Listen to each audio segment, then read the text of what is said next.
Hey, they can hear us. Hello, friends. They didn't hear any of that, but what? Oh gosh. They're Oh, thinking my straw. Good time zone appropriate greeting, everyone. hello. Salutations. It's funny. I should have Why checked is your mine- camera. You're- That was some You're that fine, was some it's my dramatic fault. art music, wasn't it? It's Yeah. tavern music. I you love said it. Art music. It's always in this playlist. You've just heard it after 34 I've not heard that particular episodes? harp. Jeez. Okay. Before I get yelled at anymore, hi everyone. Welcome to the Secret Adventure Society. The meeting will come to order. Goon, would you like to get us started by telling everyone about our friends at Neverending? Yes, I would, Zach. Good. I'm gonna keep it short and simple. There was something in my straw. Anyway. Look, man, have you ever sucked on a straw? Yep. And okay, it's Is fine. this part of the ad? Okay. It's not. Just it was very shocking right there. Never ending.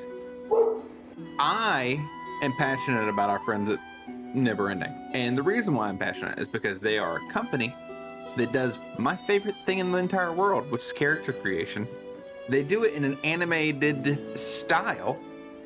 And soon it will also be in an animated animation format. And if you've ever wanted to see your character go out and do the things that you pretend that they do sometimes on weekends, like in D&D, you should go and check out our friends at neverending.com. They just released a bunch of new stuff. I didn't pull up the list of the new stuff that they released, but there's also something coming, and they have not released it yet, but they keep tweeting these, like, it's at Be Neverending. They keep tweeting like these like logos that are creepy looking, and they're like soon or whatever. And you guys should go check out the Twitter account at Be Neverending to figure out why, and also sign up for their mailing list because they email all the stuff that they come out with, and it's something new every day. And that's our friend at Be Neverending at Neverending. I keep saying at Be Neverending, but there you go. I It's do fine. that too. The link is Can in I the also chat. have one more shout out? And this was not a sponsorship, but Inkling, Print Inkling is a great fucking company, and I got this Strahd shirt. You guys may not be able to tell that it says Strahd because I don't know how things do, but it says Strahd and it's badass. And follow at Print Inkling. That's not a sponsorship. That's just a shout out. They're just really cool people. They are They're very bad. badasses, and they keep printing things. They have this cool TTRPG is not, or tabletop is not Tabletop dead is dead. sticker that they sent me. It's great. They sent me a sticker with this shirt, and I'm so fucking excited. It's ironic. It's a play because like tabletop is actually not dead. It's Okay. so alive. Yeah, but it's a statement, and I love it. Double Now eight, you guys talk. double right. 18s on my uwu dice, and I don't know what that means. Because I have two uwu dice. Double 18s. 1-8. Well, a 1 looks like a penis, and an 8 looks like boobs. So, penis boobs, penis boobs. We're going there, bonk. You guys gave me a platform. hello. That's your fault. I'm sorry. A few more things before we get started with tonight's session. Bonk, bonk. Good Lord. I love you guys so much. And actually, one really Bananas. big one for anyone who may have missed it. We have a new full-time cast member, so please welcome Sunny officially on board. You all, the dog was just barking and applauding Sunny. Zach, That was Thanks, yeah. puppy. Zach, What? turn what? your captions on. I did. I swear I There did. they are. Okay, they're there. I swear I turned them on. Y'all ruined the welcome Sunny I moment. I'm read sorry. it. Okay, Yeah, No, okay. it's all Back part. up. We welcome Waited. captions as well. Back up. Welcome captions and welcome Sunny. You all made it abundantly clear what you thought of both Sunny and of Pongu, and Sunny is an absolute dream to play with. So it all kind of just really felt natural to us. So we would like to welcome them aboard. And I realized the other day that we kind of bypassed a normal, like, formal introduction because we were secretive about the way that Pongu was introduced. But Sunny, if you would like to introduce yourself to the community now, I think that would be appropriate if you would like. Yeah, hello everyone. Thank you so much for the very kind and warm welcome. My name is Sunny. I play Pongu the Fairy in this here game. As you know, Pongu likes making treats and snacks and being obnoxiously loving. And oddly enough, I'm kind of like that in real life, but also I'm a little bit goth secretly. So you might just have to follow my personals to like see all that like random stuff. But yeah, it's a delight to be here. I'm looking forward to getting to know our characters and the rest of you all. So thank you for this wonderful opportunity. Back to you, DM. Back to me. Oh. Wait, do it again. I missed it. I interrupted. Back to you, DM. I think it's the outside soft and cuddly, inside goth thing that we all share. Yeah, that's Like- very much so Yeah. shared. Yeah. 100%. Like, I think that's just, we all have a deep goth nougaty center. We're all products of like the emo era, I feel like. So Yeah. that is certainly the case, I believe. Anyway, a few more things before we get started. YouTube. You can catch up quickly using our catch-up content or see full episodes. That's at youtube.com/Secret Adventure Society. This session here that you're watching currently will be live and available Friday morning. Last time we had some issues. We're very sorry that some of you guys had to watch the VOD. I know it was kind of frustrating because you had to watch with ads, but because of the weird stuff that had happened on Twitch previously, it feels like it's been 7 years, but it's only been 2 weeks. But because of all the weird stuff that happened on Twitch, that's why the episode was late to get up, and we're very, very, very sorry about that. Please forgive us, but it's Twitch's fault. But you can catch up on YouTube with this episode Friday morning, and the podcast will be available on Monday. If you tell your friends and tweet about the show, we love you for it, among many, many, many other reasons, because word of mouth is how a community like ours grows and becomes truly sustainable. So thank you for all of those who have been telling your friends. Again, we have a lore keeper. Her name is Brennasaur, and she's cool as shit. She writes really wonderful recaps for every session on Tumblr the Wednesday after they air, so it'll be a week from today. And those are at Tumblr. Oh, man. The link should be in the. I did the wrong in link. chat. Now it's in there. Oh no! Now it's right. Okay, cool. Ooh. Give Aurelia Raphael your money for art because we did. She did ours, and she's good as shit. She also she drew Pongu in a day and a half. Is that not wild? That's and he's bonkers. so cute. Yeah. And it takes Pongu. longer than that to capture the essence of Pongu, but she did it. She did. Truly inhuman. So yes, give her your money for character art. You can find her at Aurelia Raphael, I believe, on Instagram. And that link should be in chat as well. Follow all of the people here. Goon, Stevo, Locke, Sunny. Follow all of these wonderful people because they all make content. And Zach, go follow Zach. And also, if you're sitting there thinking, you know what, I've told all my friends about Sass. No, you haven't. You haven't told your barista. Go tell your fucking barista And then We- tip about them. Sass. We have one of those now. When you order your coffee, give them I was gonna give them say the the same names thing. of characters from Sass. Give them your Yeah. favorite Sass character instead of your Yeah. own name, and see how. And you know what? Tweet us pictures of how. Take a badly they picture. spell it. Yeah. I would Yeah. love to see how they spell it. Yeah. Yeah, that would actually be wonderful. So please do that. If there's nothing else, shall we begin? Yes. Hold on. You know how I have to panic. Obviously. Nope, not yet. Not yet. We have to panic transition the I have to game. panic transition. Hold on. You know, like the transition can happen while I'm talking. You know that, right? Nope. Not allowed. It cannot. All right. Well, I'm gonna go get some coffee. You guys want anything while we wait? Hey, make sure you put your favorite Secret Adventure Society character on the order. Yeah, I'm doing that for sure. But anyway. That means Zach has a favorite. Oh no! No. I'll put an NPC or something. Oh. I've given him too many issues. It's not me. I already know. Yeah, I've given him That's way not too many true. problems. I love all the Sass babies equally. Speaking of which, am I allowed to start DMing now? Do you hear the music? Actually, I no. think that's a yes.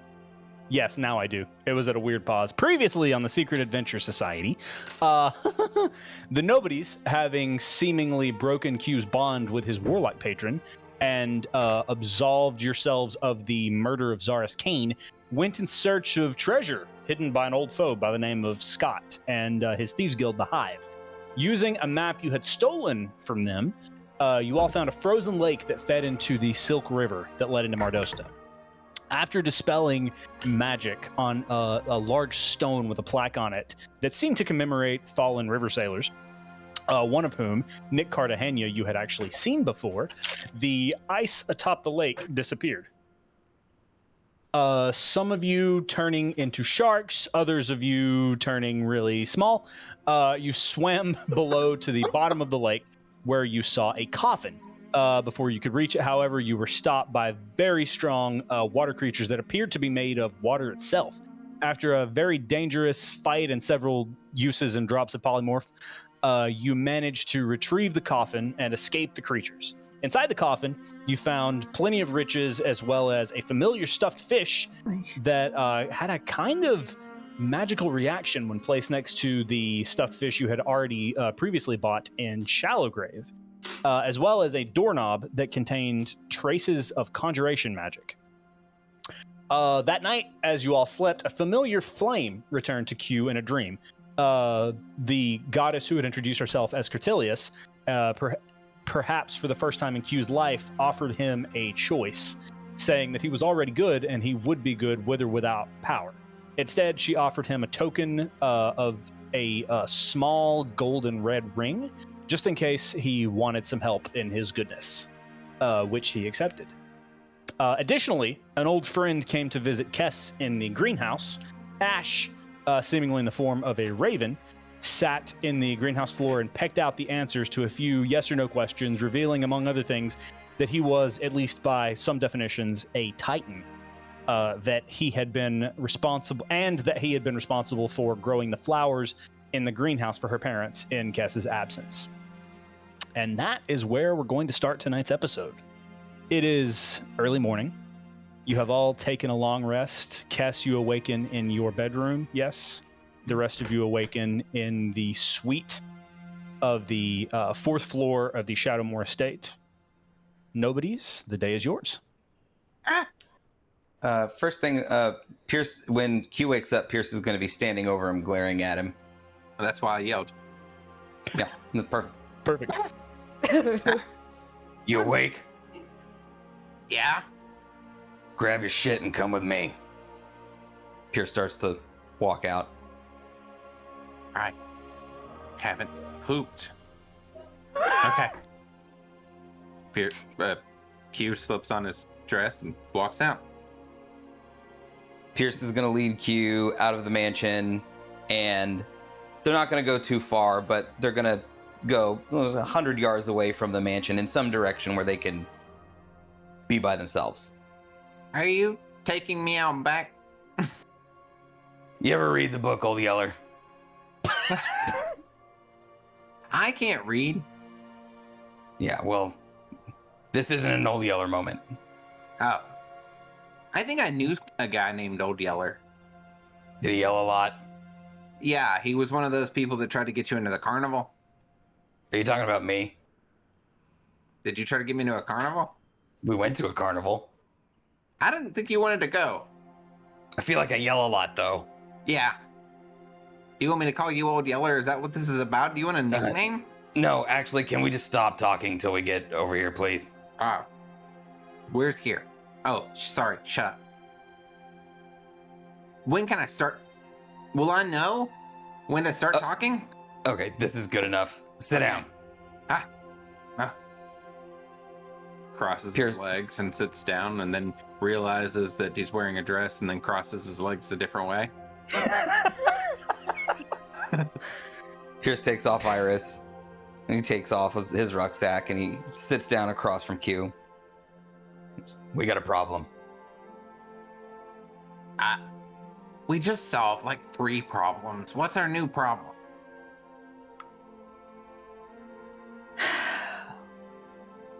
I can tell because I know what it's like to not talk to your parents. I know what it's like to not know where they are, to not know if they're alive or not. And if there's one thing that I realized yesterday that I should have done, is I should have said goodbye. And you didn't get that chance either. So, Pierce stands up. I'm your mom. Say goodbye.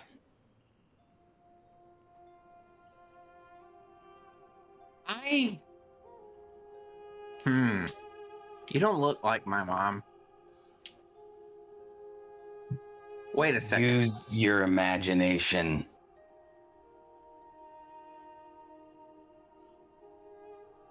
Oh. Dang it, that's a different character. It's fine.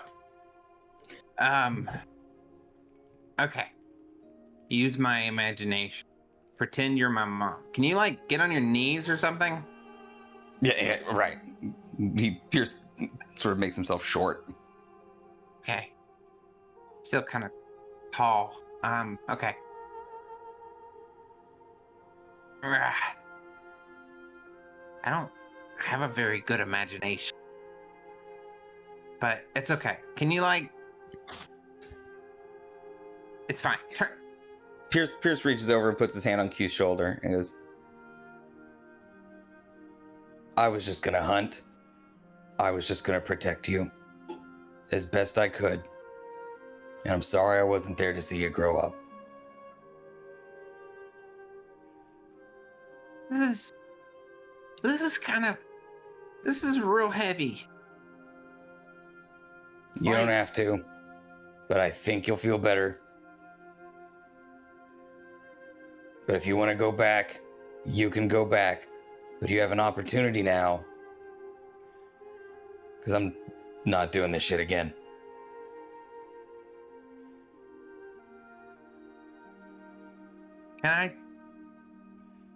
Can we just sit and talk for a second? About what? Can you be Pierce? I am Pierce, yeah.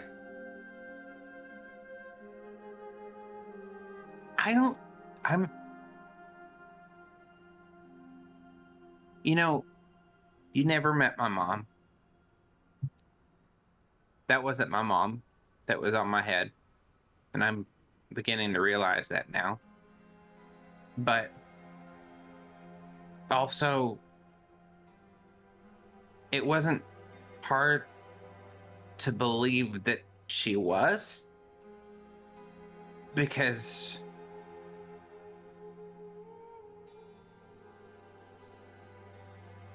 I don't know. I'm not very old, it turns out, and I lived the first part of my life thinking that there was no outside of my mom. And it was for a really long time that even after she was gone, and even before, spaghetti noodles pretended to be mom, I don't know, I was kind of lost, but I'm not very good at talking, but basically since I've been with you guys, I realized that people can treat other people better. And phones can go off sometimes and alarms.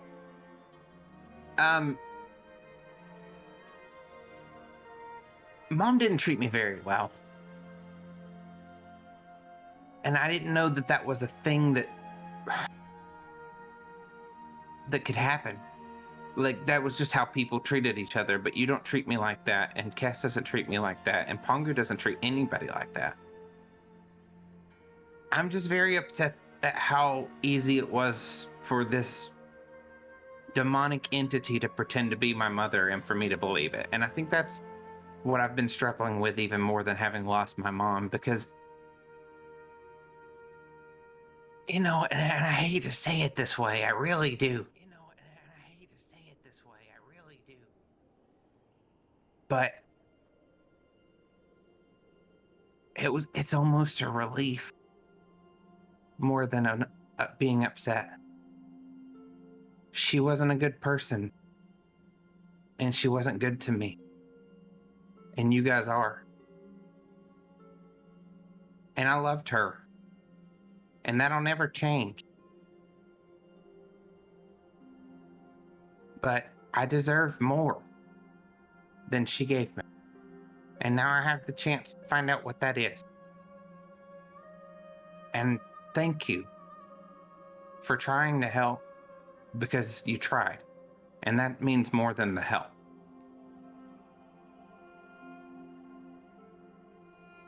And Q Pierce gives him a nods. hug. Pierce doesn't know what to do. He pats Q on the back. just, you know, if you decide you need to say goodbye, let me know. I think I said goodbye a long time ago. And I didn't know I was doing it.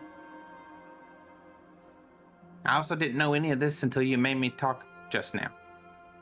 It's sometimes I don't think I think very well inside my own head, because I've not been the person inside my own head ever until right now. And I'm sorry I called you the most violent man I know. I mean, yeah, you're a lot of things, Q, but you tell the truth. At least you try to, like, all the time.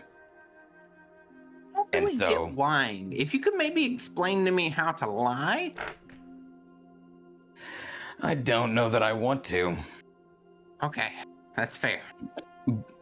but I guess I should have known based on what you've said, what your dynamic was. I made some assumptions, but I don't want it to hold you back. I did love my mother. No matter how bad she treated me. There's something about the person that you spend, that raised you, that you can't lose, will never let you go. But that person's already still, that person's always going to be with me. It's like sometimes, when you walk and you leave like a trail behind you, and then you come back the next day and that trail is gone. It's been walked over by something else. And then sometimes you go and that fucking one footprint will be there for the next months and months and months. There are some people in your life whose footprints don't go away. And hers never will for me. Pierce pulls one of the bullets that he made out of his pocket and he like twists it in his finger. Do you think it's possible to both hate and love someone at the same time?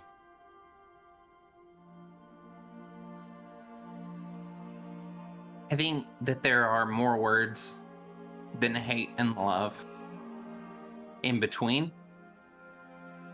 And there are so many things I don't know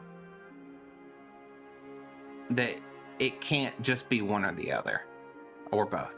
I think it's that and more. I feel like I've only ever been one or the other. I think I've been neither. So maybe we can come together and be them all. Okay. Let's go back. Don't tell Pongu that I tried to help you. You have a really pretty hat. Oh yeah, I won't tell Pongu. Sorry. You have a really pretty hat.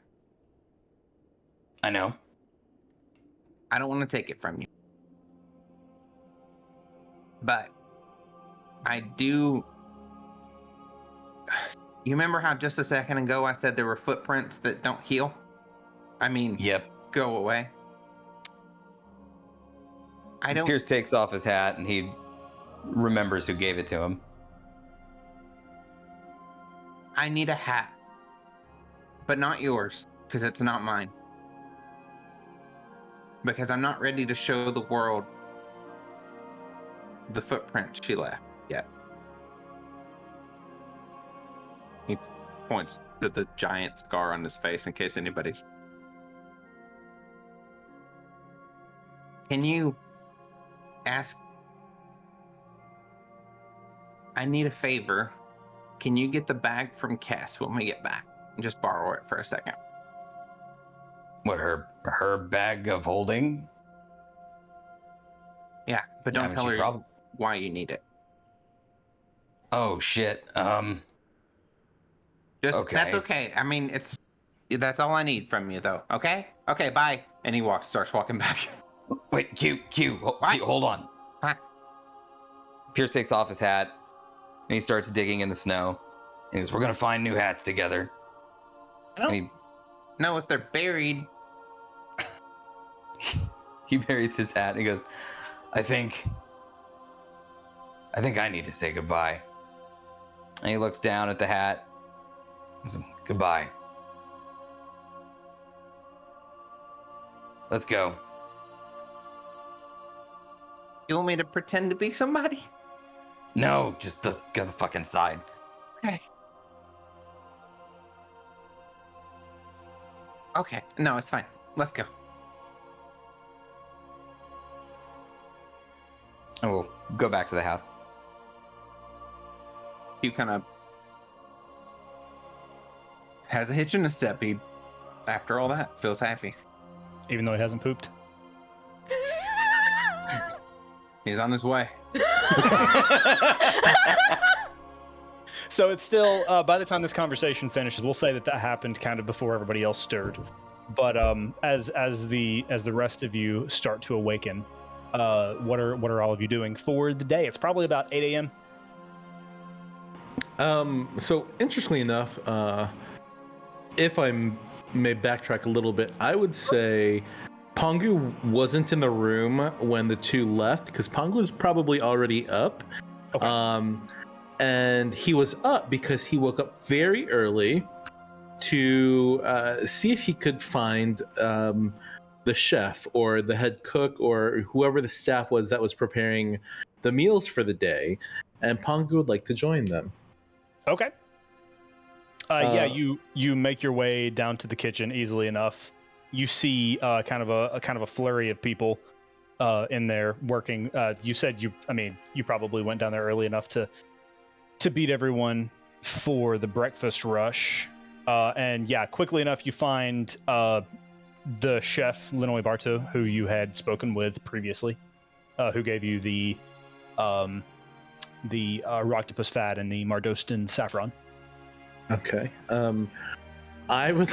Pongu's probably invited himself in and has borrowed someone's like chef smock and like hat and is just waiting there like patiently, eagerly for other people to arrive. And he's just like, "Oh, hi, chef. Good morning. I don't remember hiring you. Oh, well, you did me a favor, which means I owe you a life debt." That Or at seems least- that seems a little bit extreme for some fat and like some saffron or whatever. But if you want to help in the kitchen, we're short staffed. If you want to help for breakfast, Yeah. we don't have to talk about no life debts or whatever. But if you want to help with the pancakes and the eggs, that's fine. Life debt. No, maybe I used the wrong word. Like a debt to make your life more pleasing. So See, that's more like it. Yeah, go. Yeah, you can go over there. That station's empty. You ought to be able to help with the eggs and the pancakes, just as you see fit. You seem to know your way around the kitchen. yeah. I'll get to that. But how are you? How am I? How is you? And Pongu like reaches out to like attempt to touch his heart and goes, "How is this? How are you feeling with all of what has transpired here?"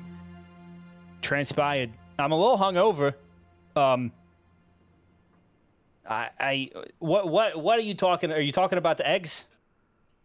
Just being employed here and all the things that have happened here and on the estate. Oh, you're talking about me almost dying. Yeah. Yeah, no, I didn't love that. But I'm staying busy, so it's fine. Interesting. Pongu kind of like wants to dig deeper. Is like, so, if I may, I used to have this one friend who had a lot of not good things happen to them, yeah? And they always told me that you need to stay busy, and then you don't have to worry about it, yeah? And I think that worked for a while. But eventually, that friend just couldn't stay busy enough. And I'm wondering, I know you didn't hire me, and I'm basically borrowing someone else's clothes right now in your kitchen, but It's a little big on you, but you know. everything's big on me.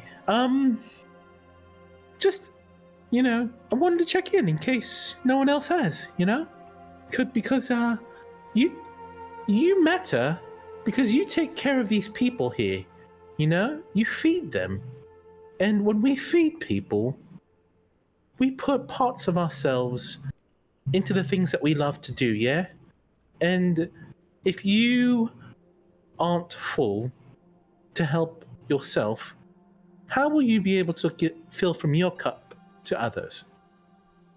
Make a persuasion check. Oh, gosh.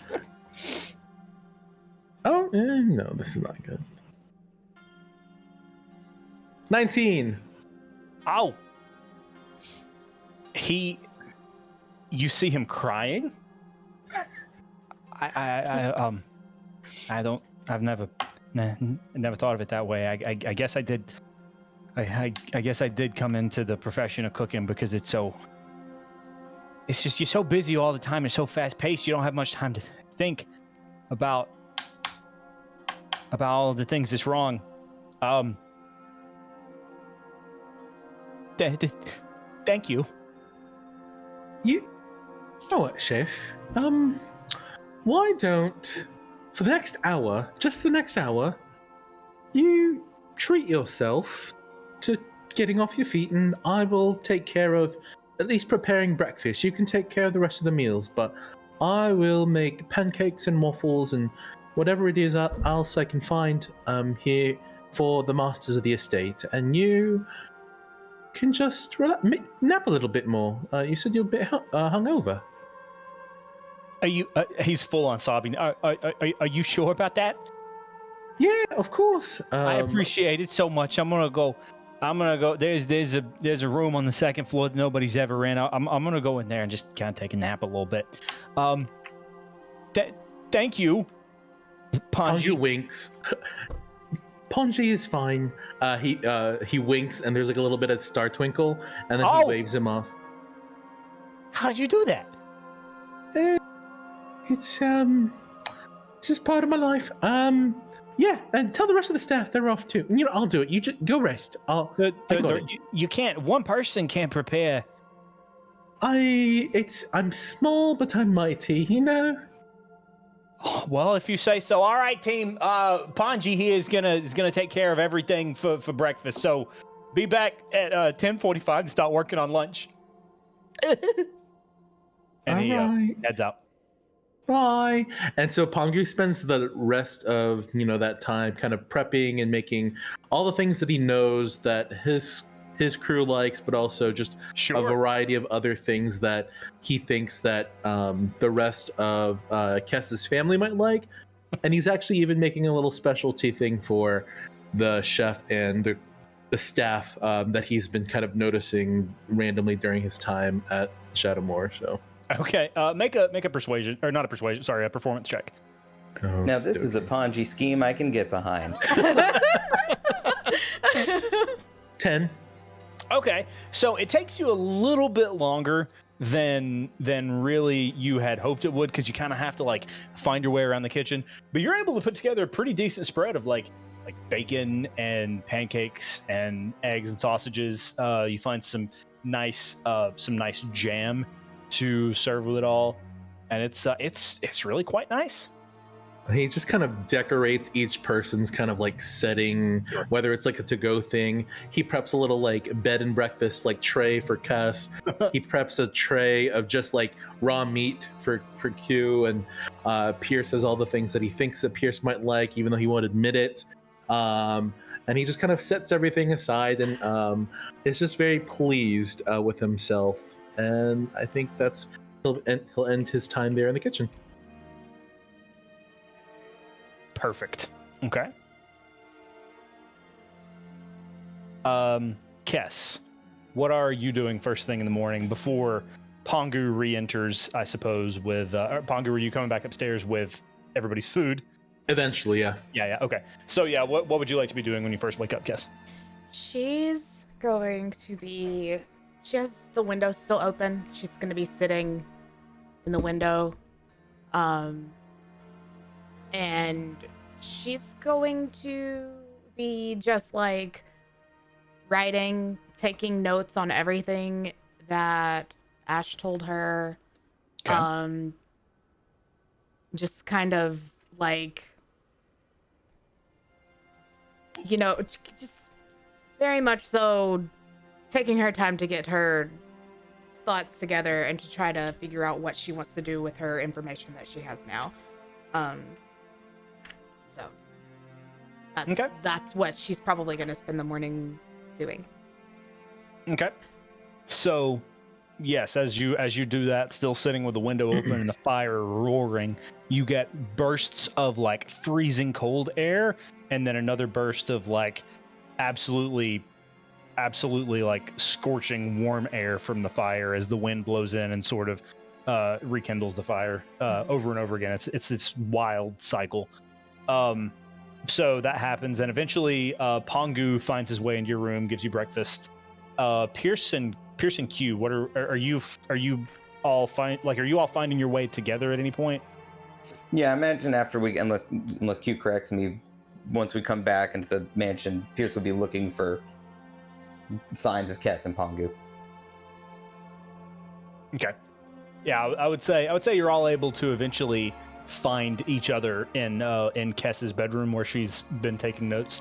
Which I don't know if you guys have ever been in Kess's bedroom, but eventually you're able to find your way. Pongu hasn't. Okay. What does it look like for Pongu? What does it look like, or what's the vibe? It's weird because it's very very classy, but then there's just a little touch of it's a little messy.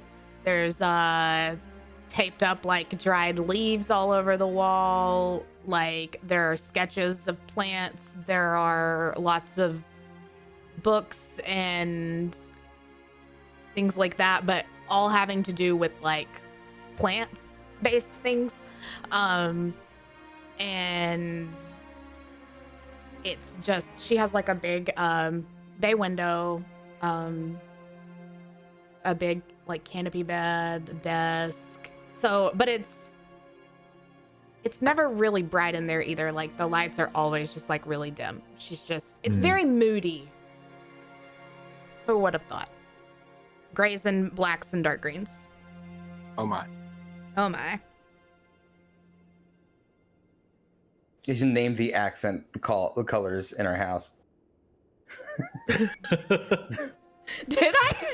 Yeah. Our house is black and white and with dark green as accent walls. Yeah. Perfect. So yes, you all find your way together into Kess's bedroom. I imagine sorry, go ahead. Oh, I was just gonna say, hey, did you sleep in here? Who, me? I imagine I'm like outside with like stacks of trays about to knock, but like I'm like strategically trying to figure out how to knock. And that's when kind of like Pierce and Q come up, and I'm like, oh, what? Oh yeah, you don't have to knock. Pierce just pushes open the door. She's a lady. Good morning, Case. I brought food. Got sustenance. Oh, thank you. You slept in here last night? Yeah. Everything okay? Yeah. As you guys walk in, the first thing you notice is that it is freezing, And then, like I mentioned when I was describing it to her, it's freezing, and then there are bursts of like heat and both cold from the fireplace and the open window. She's like buried in her notebook too, like knees up to her chest, just like going to town. Do you want to eat? I think Pongu has food. I made your favorite. Yeah. Meat? Uh-oh. Can you hand me a just hand me something. She's just still like. Pongu sets down the trays and pulls out the tray that's specifically tailored and curated for Kess, and it's a mix of like waffles and pancakes and all these like carby, heavy but homey things that are just comfort foods. There's a side of like variety of syrups that she can pour on things. There's butter. There's a little. There's no meat on the plate because I believe he remembered that she wasn't doing the meat thing. And there's little sprinkles of leaves and flower petals, kind of connecting with their kind of druid connection, and sets that in front of her. And then he turns to Q, and it's literally just like a stack of like bloody red meat. Nothing fancy. There's a rock in the corner, just because he's like, maybe he'll enjoy it. And then he like hands that or sets it down for Hugh, and then Pierce is a very like classic and neat looking kind of like continental breakfast, but like the pro version or whatever, and sets it down in front of Pierce, and kind of like steps back and is like just waiting and watching everyone, and he's trying to like pick up on like the vibes because he's like, why is it weird that she slept here? What's going on? And he's also noticing the like the differencing temperatures, and he's like, do you want me to close the window or put out the fire, or is everything okay? Or no, it feels. Are you guys cold? Are you hot? I'm sorry. It feels a little chaotic in here. I think it suits you.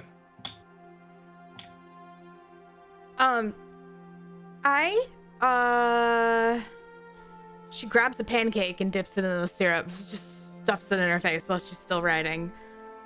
I talked to Ash last night.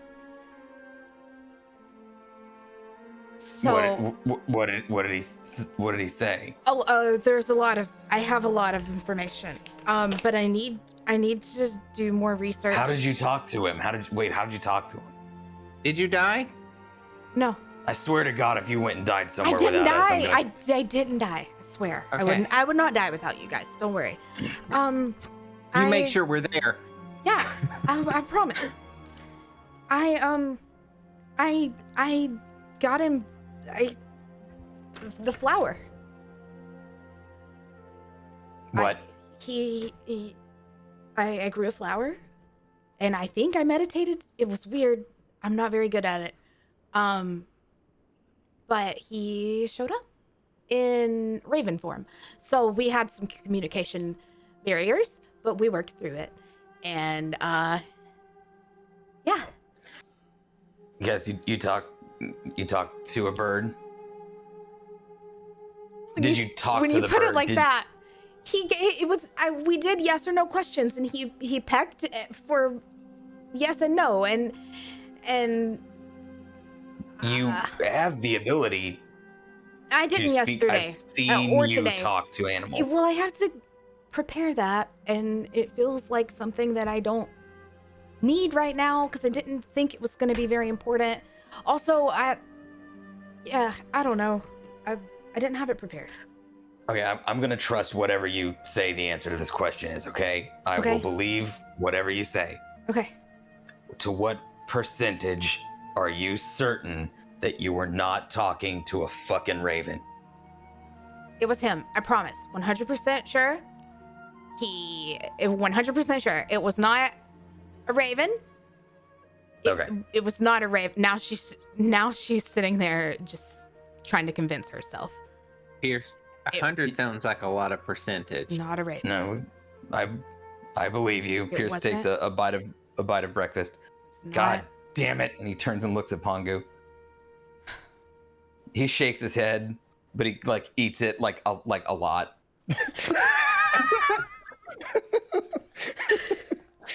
So, Ash is a friend?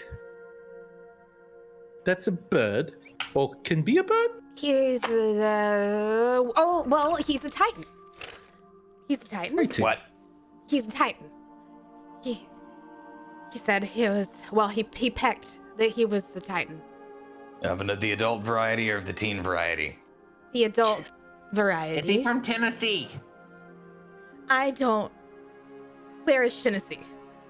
Ah, I'm making up shit again. Okay, he's a titan. Go on. What else did you learn? He's a titan. He knew. He didn't know. He didn't know Skoogamore, but he knew Skoogamore. That's something it was. Okay, so he didn't know Skoogamore directly, but he's familiar with the kind of I don't know. shadow What, being that it was. or maybe like she's different now than she used to be, and she used to be something else, or I don't know. maybe he knew who she was, but he didn't know her personally. I don't know. You know, because like, well, I don't have any good examples, but sometimes you know somebody, but you don't know somebody. Like I knew the there mayor was of a king. town. Yeah. Oh. Well, then we met the king, and then I knew the king, and then he died. Wait, no. No, We don't know. saved He's the a big king. green light. Wait, No, what? he's alive. We don't know. There's a big green Oh. light. Okay. I'm Okay. just saying, if I go back, I might be the king. And he throws the biggest hunk of meat into the fire and just watches it for a few minutes. There is a decent chance now that he said that Q may be next in the line of secession at Evercrest, and now I am freaking the fuck out. Oh no. I have this No, piece it of wasn't. paper. It was. No, you burned that. We're gonna have to. You burned it. We're gonna. I have a piece of paper. I don't know how to read it, but it might be the same piece of paper. A It's lot not, going on here. buddy. Okay. Okay. So, Titan Titan. knew but didn't know Skoogamore. Uh-huh. I'm still helping him. Is he Titans- still helping us? Titans are not bad, right? Like that's not a bad thing to be a Titan. Like if we have a Titan on our side, that's not like, oh no, we're bad. Like he's done nothing but be. I would like Pongo's input on this. I need to go to the library. Pangu, are you a Titan? I'm a chef. So Titans. I would love a yes or no out of you one time. I'm not. I'm a chef. Titans But- can be chefs. Oh, Chef Titan. You Chef can be Titan. more than one thing. But okay, but what DM Clouds Yes. Sky? What would Pangu know about Titans?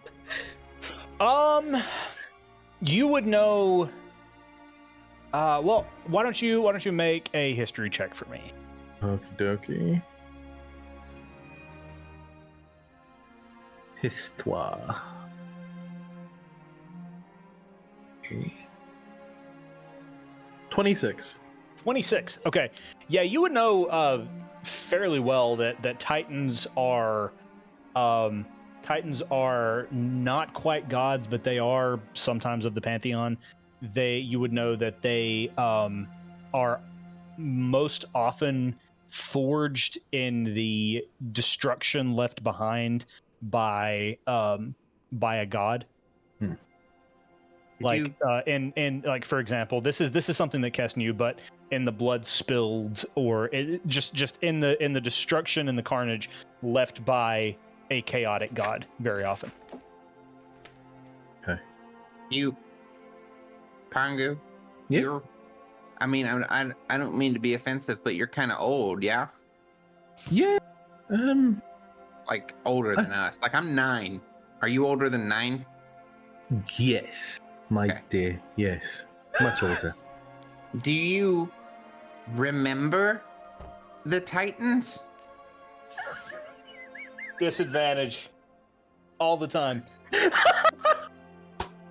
Forever. No, I'm kidding. If I was going to give advantage based on that, it would, or if I was going to do anything, it would be advantage because that's a wonderful movie. But You go make them remember forever the night they Night played the Titans. Yeah. Good fucking. Okay. Back in. So, where I'm from, we have many of the same analogs, if you will, of what exists here in the prime material plane, yeah?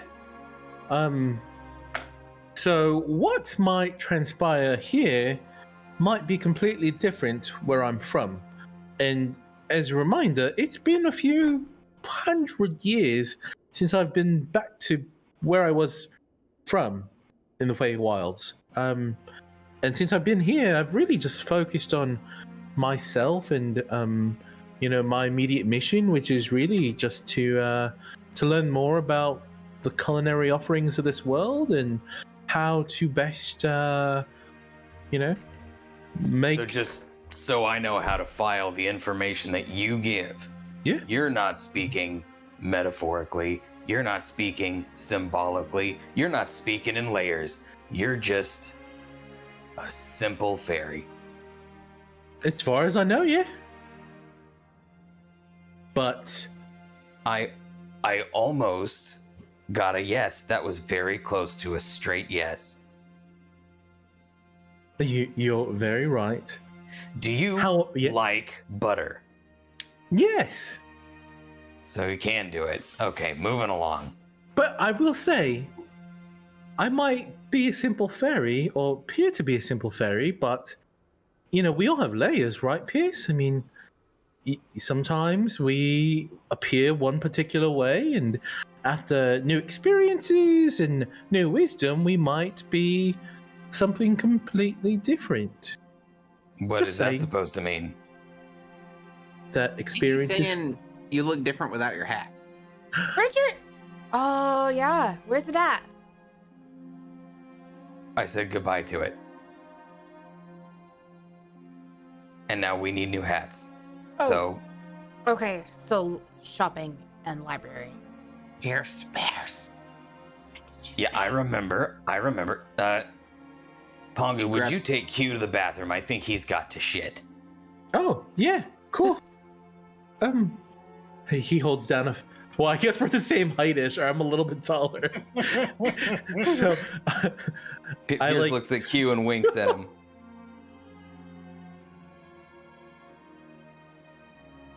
Okay. Yeah, Pongu, I need to shit. we all do, yeah. We all poop. Okay. Takes his bloody, covered hand because he probably has been touching the meat, and it's covered with juices, and so he's just like. Bonk, bonk, bonk. He carries. He lifts off and he flies away with. The name of this episode is The Nobodies Get E. coli. Okay, when they're gone, Pierce is gonna turn to Cassie and goes, okay, I have a weird request. Okay. The She's- boy wants something out of your bag, and he wanted me to take it without telling you, but I'm not doing that, obviously, so can I let him rifle through your shit and pretend like you don't know? Oh no, where'd my bag go? She's just still. All right. Pierce grabs the bag and he walks out of the. She just like let me know when nods you're- like it's over there. Let me know when you're done taking notes. We can go buy new hats. Okay, well, we okay in the library. Okay. When Pongu and Q get outside, he turns to Pongu and he's like, I don't actually have to shit. Pierce is teaching me how to lie. I don't know why he's doing it when I asked him to get a bag for me, but he winked at me, so I know he's trying to teach me how to lie. But that was a lie I told when I said I had to shit. Oh, Actually, so you know what? It wasn't a lie. I'll be right back. okay. He runs. He scuttles off. Pongu like retracts his finger and like, wait, do I have the spell? Oh no, he doesn't. That's a different character. Like tries to like wash. I guess he can't. I have shape water. Can I use shape water to pull air molecules out to like rinse my like juice-soaked finger? Sure. Sure. Yeah, there's enough snow that has pooled in Kess's room from the window being open that you're able to get like a little bit of enough to rinse the, I wouldn't call it washed, but you have rinsed the gore from your fingers at least. Lovely. That's my bid for the name for the episode. It's Juice Soaked Finger. Q, No. Q, are you okay? You've been over there for a few minutes. I'll be a minute. Today's episode to a few different sites. Hold on. You hear like a lot of confusing metallic noises before you finally hear a flush. Where did you get plumbing? We There had is plumbing in this house. We have Pongu. magical Yeah. plumbing. Oh, okay. Yeah. Okay. magical plumbing. Outside. Okay. No, we're inside. Yeah, you're still inside. Yeah, yeah. Unless Okay. it's, like we can. That's Unless up you to went to y'all. poop in the woods. I don't know. That's what, I don't know why. You thought you took it to the woods to poop?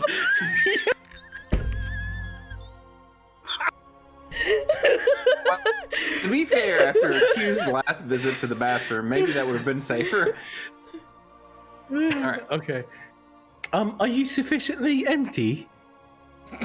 Yeah, I need more food. Okay. Let's go. Did you? Well, we don't need to walk. You don't need to hold my hand. It's fine. Let's go. I would say that by the time Q is finished, Pierce has rejoined with you guys. Oh, hey Pierce. Got the bag. Good. I pooped. Okay. Give me. All right. Q opens up the bag, which is the bag of holding, right? Yeah. Okay. He reaches into the back. He thinks real hard. And he pulls out a baseball cap that says Federal Booty Inspector, and he puts it on his head. Oh And he my gives it back to- gosh. hands it back to Pierce. Thank you. Oh. That's right. I did give you that hat, didn't I? Pierce mumbles Episode to like himself 10. Yeah, it's been a while. And he just kind of as he walks. cocks it to the side to sort of like cover his one eye. I'm gonna get Kess. I think she wants to go to the library, and then I still need a new hat. So Yeah. I mean, We need- like, does this one look cool? it looks so fucking cool, man. I don't know. What does it say? It says that you appreciate tails on creatures. It's one of my favorite parts of the body. It's usually relatively tender. Yep. It is Juicy even. Yep. I'm gonna give this back, and then we can. I'll see if she's ready. Pierce walks in quickly. He sets down the bag and he goes, "He wanted the goddamn FBI hat," and he turns around and leaves.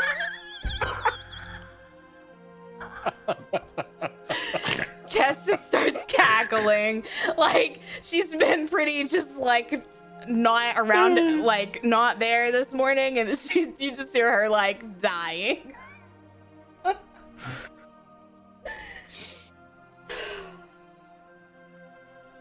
So, don't we need to figure out these gems that we found? Yeah. Did we do yeah. that? Gold, emerald gems is what we have. Oh god, we have so much gold. Is it all still on the floor in your room? Yep. Oh, we should go get, yeah, let's go. Put all that in bags. And send it back to Sci-Hoff? Do we even know that's where it some came of from? Some of it to well, no, it wasn't Sci-Hoff. It was Larsam, but Larson. Larson. I mean, we could. We don't know we that need to send that's some. where it came from, but we do know that they're missing some of theirs. Yeah. And we could spend the rest of our lives trying to find out where these pieces of gold go, or we could just send it to people who we know he took from, Right. One or we step at a could keep time. it and buy cool hats like this one. Well, we do need to keep some of it. I am broke. But as long as we're here, I'm fine. But we won't be here because we're leaving after the night moves. Night? No. The night ball? Balls. The Yeah. night ball. She just like starts flipping back through her book. Okay, we have to go get you a suit. We have to get you a dress, and we have to get you a hat, Pierce as well, and Pongu, we have to get you something. Also, I was led to believe that, and Pierce points at the same clothes he wears day in and day out. I was led to believe that this needed to not be worn the night of the ball, so yeah, I have a idea for you. Angu got okay. excited. We just have to go get your measurements and all that kind of stuff, and then Are just people gonna leave be the touching me? details to me. Probably that's what Yes. they do whenever they measure you for clothes, Pierce. Don't be a, be an adult Can we about get? it. Can the dress match my new hat?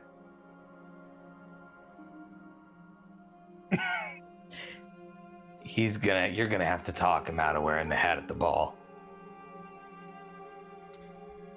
I can get a new ball. Do you think they have a hat for balls? Yes. Ball hat? They At have this time, ball Zev hats. walks by. At this time, Zev walks by and just looks inside. I don't know. I kind of think you should wear it. And he just keeps going. You're still here? I've been here the whole time, buddy. He says it's cool. Yeah. He seems like a guy with good decision making. Yeah, he's really great at making decisions. I can wear a different ball hat though. We can get you a hat that'll match whatever you buy. Yeah? Okay. Now wear this Okay. one normal. So let's go vacuum up the money and What's a vacuum? Magical money run up the sucker. hats. Yeah. Okay. So what are we doing, guys? Apparently we're gonna act out one of the Mario Party video games. I think you're actually thinking of Luigi's Mansion. Maybe. Yeah. Yes. Yeah, we're gonna put all the money in the bags, scoop it all Okay. up. So that takes you probably half an hour to get, if you're trying to get all of the gold up, because there's a fair bit of it. So it takes you probably about half an hour. By this time, it's about 10 a.m. By the time you've eaten and changed clothes and pooped, and scooped up all the money, it's about 10 a.m. I pooped earlier. I remember. So okay, we'll go to the tailor's, and then we'll go to the library. If there's anything that you guys need to do, you can go do whatever. I just need to go to the library. Do you want to go with us to do the gems and stuff? You guys could take the gyms and go do all that if you want. I mean, barely even I use want to there. be there whenever we're buying clothes, Right. you know. But gyms, I don't have Okay. time. Okay. Let's So, boogie. Just so I'm clear, Kess, you are going straight to the library, and the rest of you go to the night market. No, Taylor's Get first. Clothes first. Taylor. Okay. All right. Cool. First. Taylor first. Which is still in the night market. So, you guys make your way across town. It's lovely outside. It's snowing, but there's a little bit of sun, and there are people out skating in the gardens as you make your way across. It's lovely. Decorations are starting to go up for the Festival of the Stars. It's really quite pleasant. And you make your way into the night market. Inside, you're greeted by a wall of warmth and the familiar smells that you're growing so accustomed to already. And you make your way through, and you find yourself fairly quickly at Kess's lead. You find yourself at a tailor shop, and a tiefling woman walks up to you.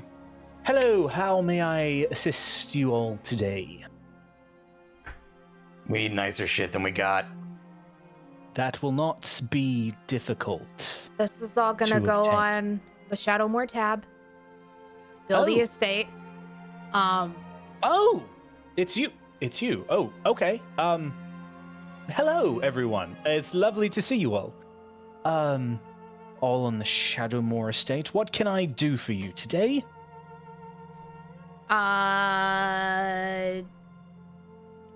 Well, I have. She rips out the piece of paper where she's been Oh. like, basically designing Pierce's clothes, but she doesn't want Pierce to see it. Okay. So she like rips it out and she hands it to her. She looks at it. Make a performance check for me, Kess. Okay, I'm gonna give myself guidance. That was excellent prop work, Zach. Thank you. I really believed you were looking at a piece of paper. Yeah. Performance. Oh my gosh. Hold on. It's a 19 without my plus. Without your modifier. Yeah, it's a 22. You know your shit, don't you? There's not a. Yeah, sure. Yeah. Sure. And this is Zach. Is this for everyone? No, this is just Pierce. I Just Pierce. will tell you about it. She looks at Pierce. She looks at the piece of paper.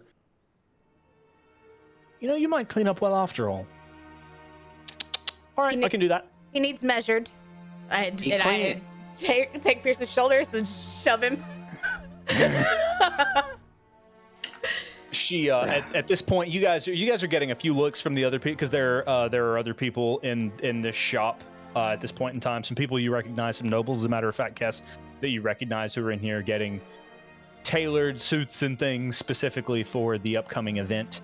She takes a tape measure off and kind of steps you up on a stool, Pierce, and she becomes very invasive very quickly, measuring your inseam and your chest and your neck. It's quite uncomfortable, but she does so quietly. Did you say earlier? Here's- Did you? Oh, sorry. Did you say we were getting looks? Yes, Like, well, first off, specifically you. yeah, Q's gonna smile at everybody, Mhm. and then Goon is going to now picture that Pierce is Julia Roberts from Pretty Woman. That's exactly what's happening in my head. Yes. Yeah. But But Q just smiles. so Pierce is there is grunting with every measurement. yeah. So Pierce is Roy Kenting over there in the corner grunting, and Q, there's like you smile at everyone who looks at you, and there is one point where someone smiled, like you smile at someone, and they go, "Ah!" and they like just step quickly and just leave. Do I notice that? I'm good. With your passive perception, yeah, you notice. She's just like, oh, stop being a baby. And she's just like, That going, does not stop I'm them. sorry. They have. I'm very bamfed. young. Q is like, I'm very small and I have no money.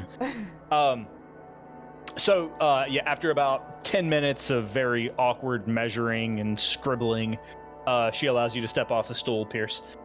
Will that be all for all of you? No. No, I need a dress to match his hat. Oh, sorry, what? One at a time, please. One at a time. Go on. I just said I need to dress to match this hat, but I'm pretty sure Cass is giving me the stink eye. No, you're fine. You wait. Dress to match the hat, not hat to match. Right. You need a hat That would and a be dress. my biggest challenge to date, and I would be willing to take it on, but Oh, that's I- very tempting. it would force me to flex some creative muscles. Well, what can you? I will wear a hat specifically designed for balls. Okay. Do you have such hat? She looks at a shelf of fancy headwear. Yes. Okay. I'll wear one of those. If Cass is not comfortable with this Or I can hat that design- appreciates tail. And I like tail. Making sure the world knows, I see. Q, what kind of dress do you want? Are there more than one kind of dress? Oh, dear boy. Oh, you're serious. Oh. Should I answer or would you like to? It should be like flowy and breathes. Flowy and And I should be able to get inside of it. And it should sit on my body. What color? They come in different colors. Mm-hmm. You just I don't keep know, wearing what's- black because that's all I have. What color would look good with my skin? Oh, goodness gracious me. A lovely gold with an accent of perhaps some green might look lovely. Or Yes. a nice white. No. Of course, there's an elegant. You mentioned Like a you mustard mentioned yellow? black. Mustard yellow might be lovely as well. Sure, of course. You said gold. Would it Which match is- this ring? This is now the first time that we've seen this. This is the ring you just got, right? Mhm. Where the fuck did you get that? Pierce grabs his hand. Did you steal this from somebody? No. It Who was did a you gift. take it from? It was a gift. Who gave you a gift? You've been here for 5 minutes. I know things and people. It was new mommy. I keep forgetting her name. Karamba. Oh, I Family dynamics aside, this might be my most fun project in quite some time. Yes, I believe I can give you a dress that fits those specifications. do you? Q, how do you like this ring a lot? Yes. It's my favorite thing in the world. Okay. Mhm. So maybe a dress that captures the entire essence of this ring? Yes? Oh, I've got ideas. Oh, Trust me, yeah. dear girl. I Gold have and ideas. red. Okay. Fiery. Would you like perhaps some accoutrement to match? She wants to know if you want accessories that look like it. It sounded delicious, whatever word that was. I would. Pongu, do you make accoutrements? Gotta catch them all. Yes, anything for you, master.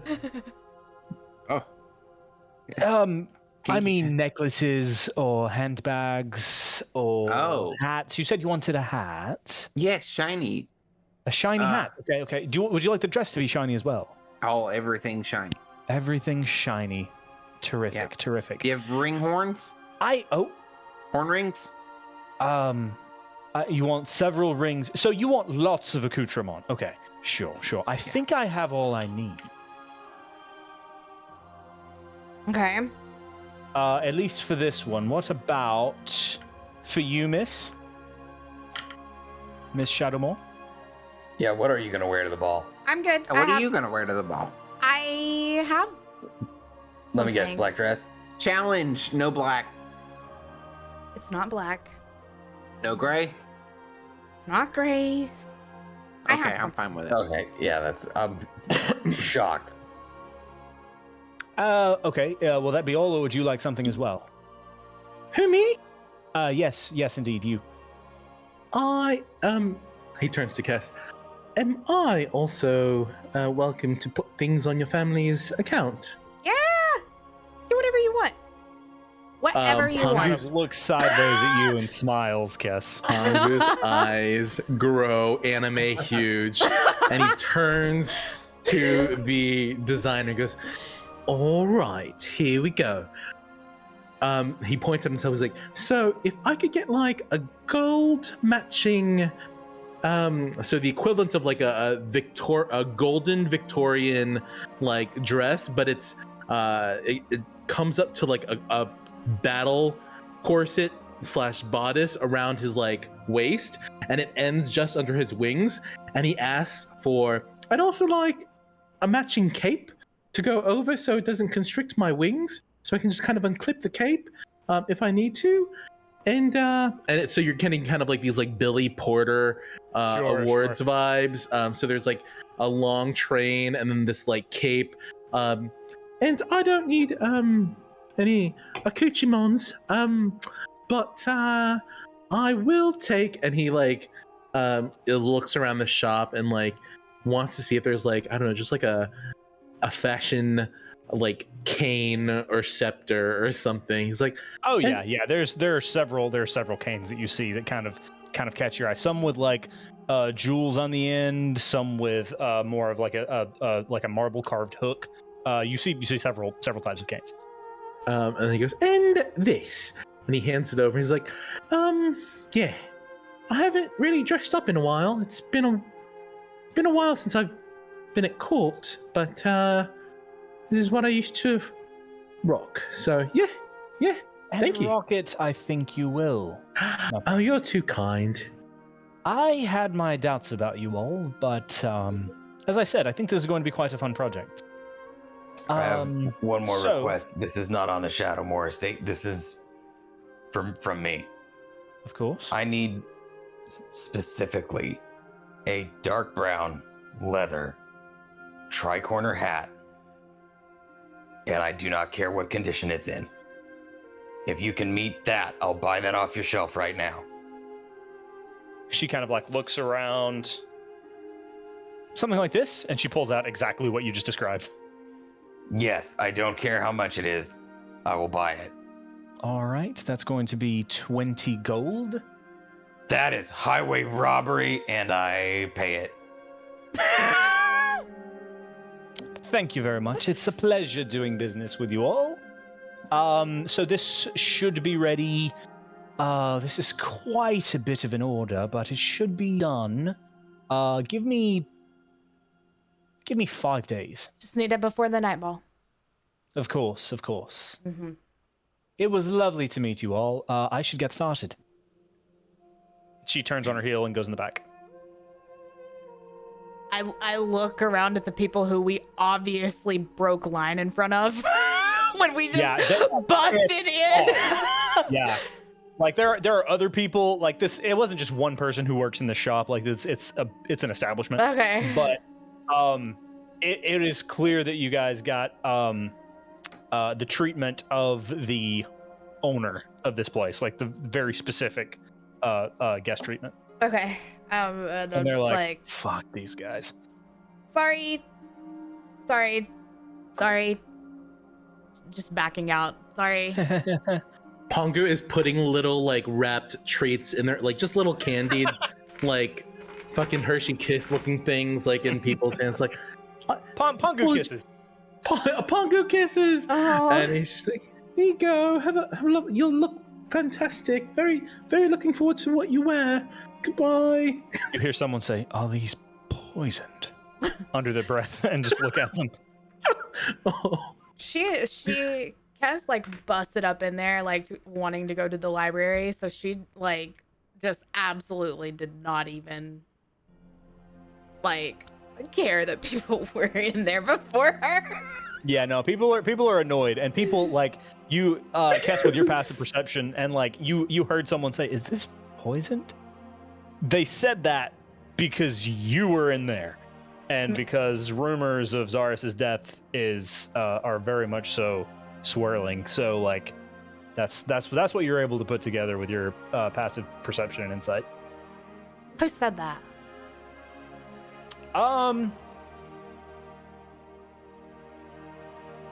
Give me a moment.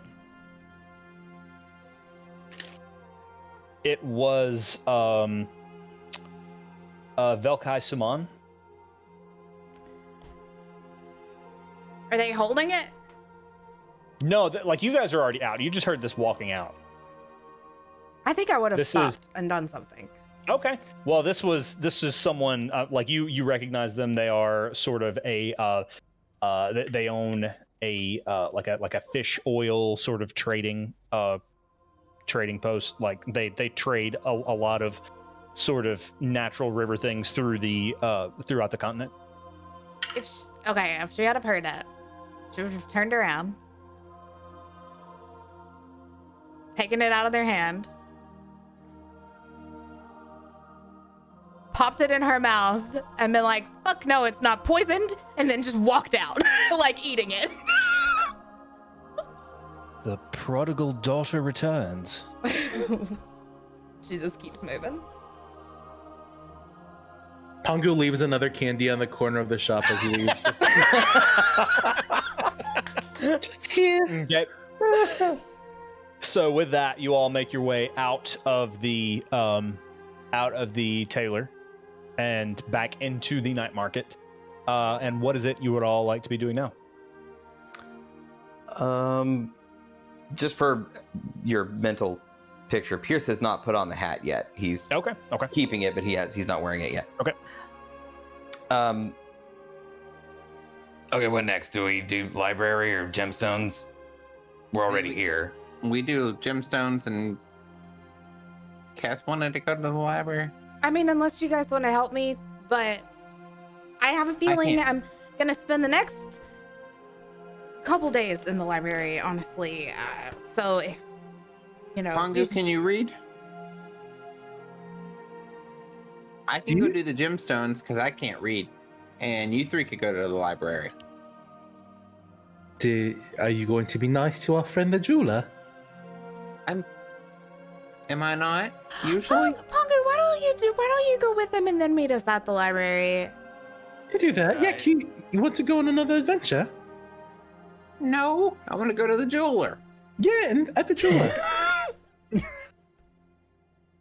Do I have to jump out a window? No, just a little side adventure, not like a big thing, just a little small thing. You don't have to jump out a window, but if someone fucks with you, I learned Don't it let from 'em. watching you. Yeah, it's on the first floor, so let's not. I don't plan to. So was the one that Pierce jumped out of. Pierce leans into Happily Pongu. lives. Pierce leans into Pongu and he says, you watch him, or it's gonna be your ass. Yeah, I've yes, sir.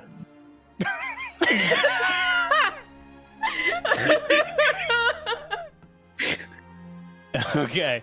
So Yes, at this point, the party splits to head off in different directions. Pierce and Kess to the library, Pongu and Q to the deeper into the night market where Linklater's jewels had been the day before when you guys, or a couple of days ago when you guys had gone. And at that point, we're going to go ahead and take a break. We will pick up there in 5 minutes, 5 minutes. and we shall return.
They can hear us. Great. Oh my gosh. Yeah. Wait, you said they I- can hear us? Because I'm just like, They can. I hope you like that. oh, I hope cool. you I mean, like there's that. nothing. I was just complimenting Steve-O and Goon No, for I excellent know. roleplay. Steve-O led that. shoot. I just that it felt like I was waltzed. I was not expecting to dance, but then Steve-O waltzed me. Yeah. I cried. God, well, thank you guys. When the session was ending last time, I was like, I already know what Pierce is about to do, so I had to make a note of it. Because 2 weeks later, I would be like, yeah, Pierce is, I don't know, he got drunk. What? And then I forgot what I was going to do. No, I thank you for coming with me on that, Q. It was very well done. But anyway, why don't we dive back into the story currently being told? Also, welcome back, lovely people in chat. We love you very much. So where we left off, you guys had just split the party ever so slightly to so that way Pierce and Kess could go to the library and do some digging and investigating. And Pongu and Q were going to be going to the jewelers, Linklater's Jewels, that you had been to previously in the night market. So why don't we go ahead and start with Pierso. I said that on purpose. Pierso and Kess. Why don't we start with you guys? Oh, hang Okay, on. we've narrowed down a little bit what we're looking for this time, right? I think so. Okay, what do you need? Do you need me to be looking for stuff? Do you just need me to be bringing you water and like dabbing your forehead? What's the scoop? I think it's really nice that you would. I'd complain the whole time, but I do it. I know. Tracks. But no, I think we both need to dive into books. If we can find anything on Titans, known Titans, so like, specific Titans that have been. You don't want me to research a book of unknown titans, of which there may not be books about? I want to try to figure out what happened to him. Is he are titans like elemental? Like, are there ashy titans and fire titans, or is it just? I mean, if you think about the gods, there's God for everything. If a titan is created by a specific god, then maybe that titan has some form of that god's thing. I don't know. Okay, titans, Specific known titans, born of ash and fire, Yeah. potentially. I mean, his name is not. I call him Ash. I don't know what his name is, so it could be, You whatever. had a chance to talk to him. You didn't ask him his name. Well, I couldn't ask him whenever he was a bird, and then like the one time that he's.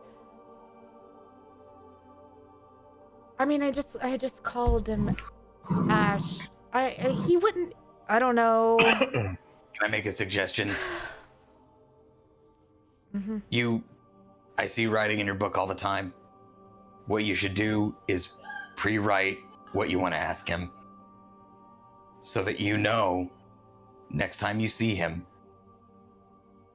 what you need to get out of him. Well, yeah, but then I just forget it all. Keep your book with you. Well, I can't always just be like, hold on. I know you're some powerful titan that can't be here all the time, but let me grab my notes. What if he just poofs? Okay. Oh, okay. I never know how long I have. I'm gonna go ask a librarian. Wait. Ask them Wait, what? I mean, I don't want About them, where I could. I don't want them in my business. You have to come up with a story. Okay. Done and done. And I'm just gonna I'm gonna watch whatever happens with you first, but then I'm just gonna look around. Okay, then watch and learn. Okay. Pierce walks up to. Pierce looks for the information counter. Is there an information counter? After a little while, yeah, you're able to find not necessarily an information counter, but you're able to find where books are processed, and there appear to be things hanging up that suggest perhaps you might be able to ask questions here of some sort. Okay. Pierce walks up and he knocks on the counter. Is it a? Yes, hello. Can I help you? A drow woman turns around. Older, longish gray hair in a braid. Hey, Gorgeous, got a question for you.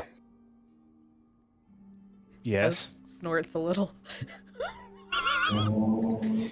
If someone were writing a play, putting on a play, and they wanted to research ancient beings, is there a good place to start? Oh, you're a playwright. What Yeah. theater company are you with?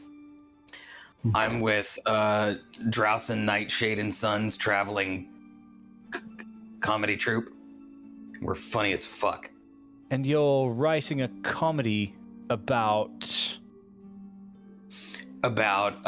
ancient beings and a specific ancient being that possessed a lot of power. He was Titanic in a way. That sounds hilarious. It is gonna be a goddamn knee slapper. Make a deception check.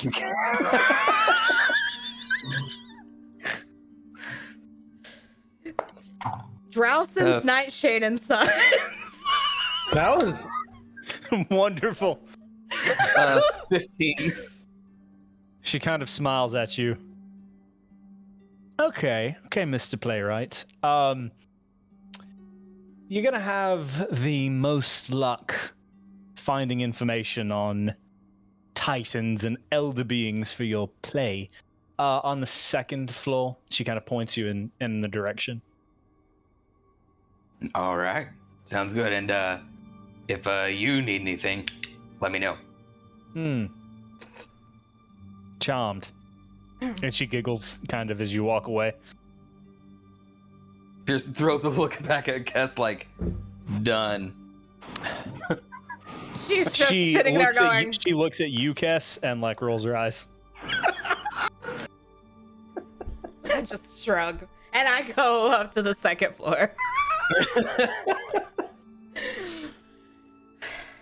Okay. Start looking at books for and the narrow focus is ancient beings, titans and then calamities of ash and fire. Okay. Yeah. So because of that will kind of lower the DC a little bit because you were able to kind of be pointed in the appropriate direction. So you guys go ahead and make investigation checks. Calamities of Ash and Fire. I love that book series. Oh, Yeah. Did you roll a natural fucking 20? again in Okay. the library. Again. 19. For a total of... Okay, investigation. Yeah. Investigation. Well, I'll allow intelligence if either of you would rather do intelligence. Okay, than well, I investigation. also guided myself, so it's a 30. Jesus Christ. Pierce, is your roll still 18? 19. 19? Okay. So, within probably a couple of hours, you're able to kind of go directly to where you need to go, and you find several really interesting tomes on ancient deities, unknown deities, sort of the different schools of thought and philosophies on the pantheons and elder gods and things of that nature. You find three things. The thing that you find that stands out to you the most immediately is you in a book called Remembered Pantheons. You find a phrase that stands out to you that says, "Gods are not born; they are forged, sometimes quite literally in fire." and that is a sentiment that you hear, you see several times during your research. Something of that nature, that gods are not necessarily born, they are created in some way. Okay. And you also find there's something that stands out to you. It's you already have a lot of information. The things that you're finding are commonalities in all of these books that are standing out to you. Something else that you notice is in reading up on these books about ancient gods, you find a lot of verbiage that refer to the beings in the civilizations that might have once worshipped them. You see a lot of verbiage like the unknown kingdoms, the unknown kingdom, the forgotten and unknown world, all that allude to civilizations long gone for which no record exists. And with a 30, I'll say that you're able to dig a little bit more and find that there, of this or these unknown kingdoms, not much exists, not much knowledge exists, or is able to be tersed from the few artifacts and ruined temples that are discovered from millennia and millennia ago.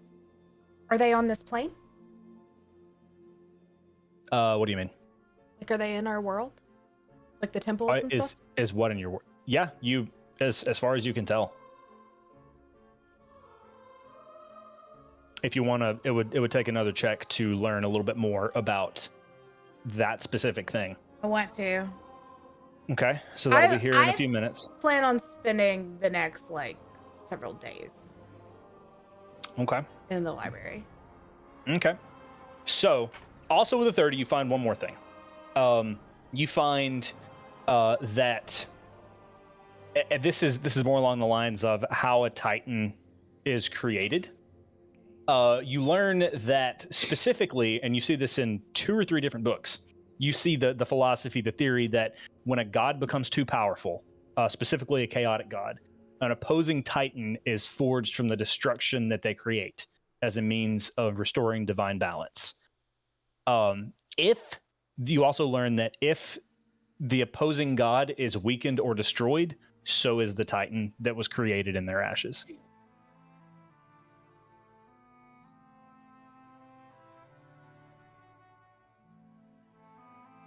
Okay, so Okay. can I throw out some thoughts here and you tell me if this sounds just batshit wild? Yeah. Okay. If Ash is a Titan, Yeah. then he was created in the aftermath of some calamity, Mhm. some explosive, fiery, godly destruction, Yes.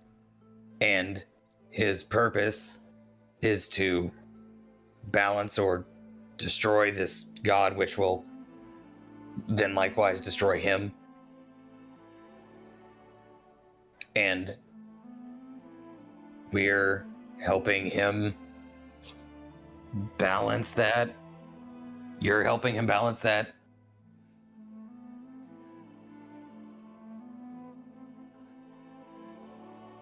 I mean, he can't do anything. He can barely even show up.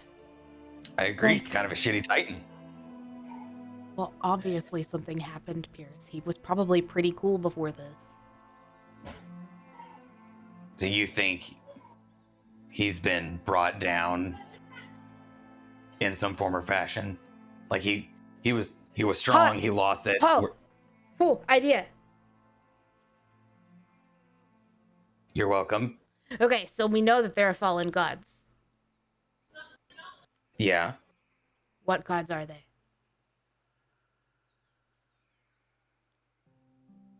I mean, for all I know, fucking Pongu's one of them. Like, I can't get a straight answer out of that shit. We need a list of fallen gods.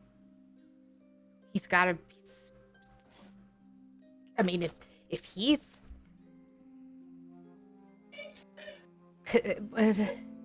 Okay, if you look for a list of fallen gods, I'm gonna look for like calamities of fire and volcano and Also, some historical event.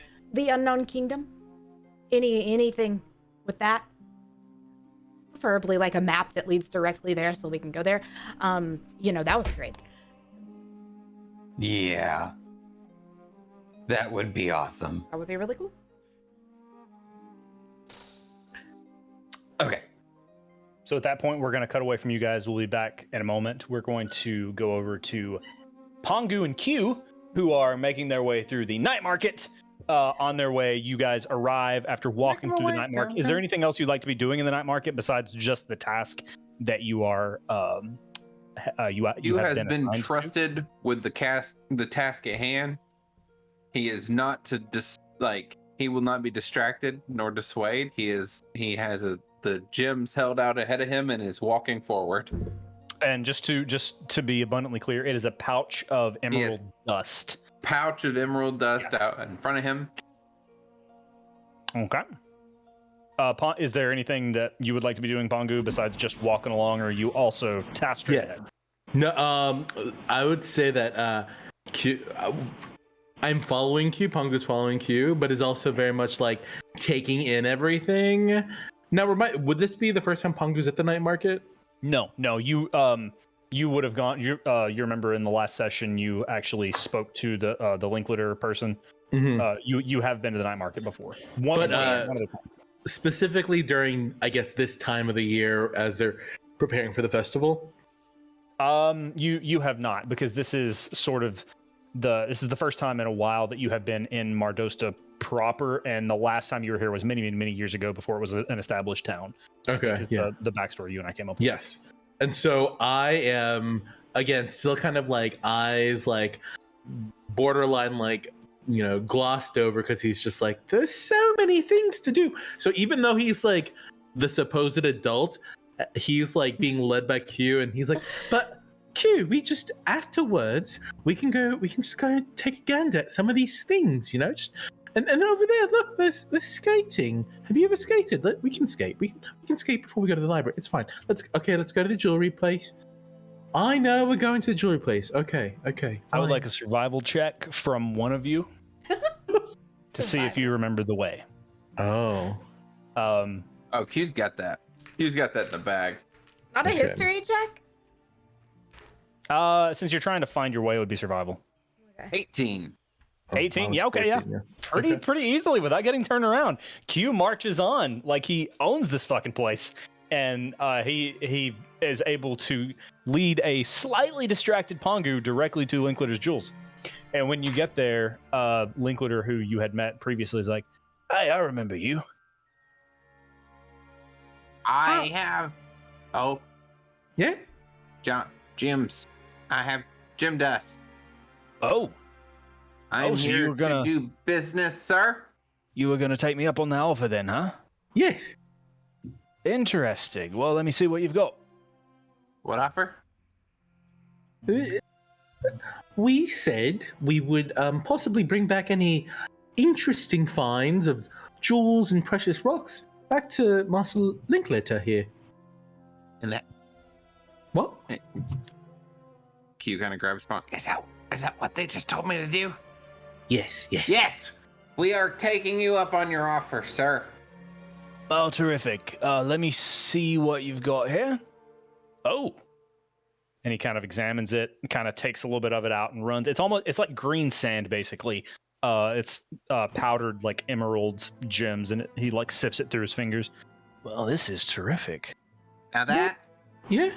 is the finest powder of granium.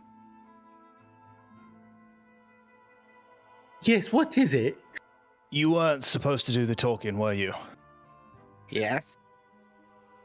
Okay.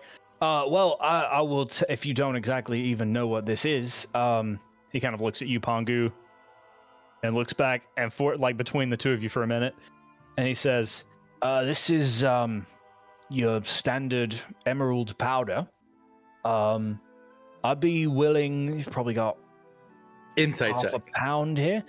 Okay, go ahead, make an insight check. Didn't even let him give him. Oh shit! Not 1, but it came up to 10. Okay. So far, I mean, he seems to be telling the truth. He seems pretty straightforward. Okay. So you're saying it's just powder. It's well, I mean, it's powder of a gem, of an emerald gem. I'd be willing to give you 300 gold for it. 100. 300 gold.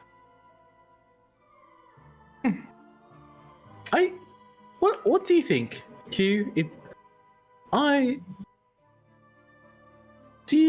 do you think, Kiss and Pierce? Mr. Linklater. Yes, of course. Yeah. I am a firm believer in getting multiple appraisals. Of course, I would expect nothing less. You would honor this 300 gold offering. Should we go about and ask others for quotes? Of course, the offer stands. Okay, wonderful.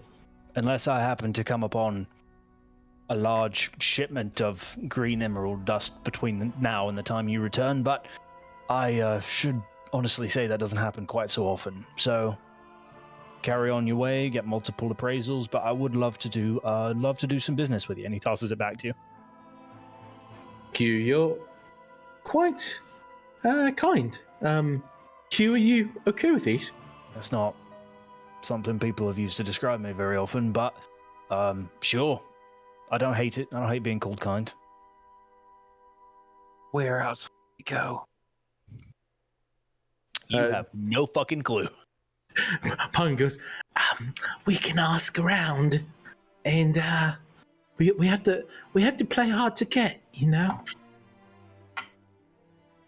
Okay. You have absolutely said this loud enough for him to hear.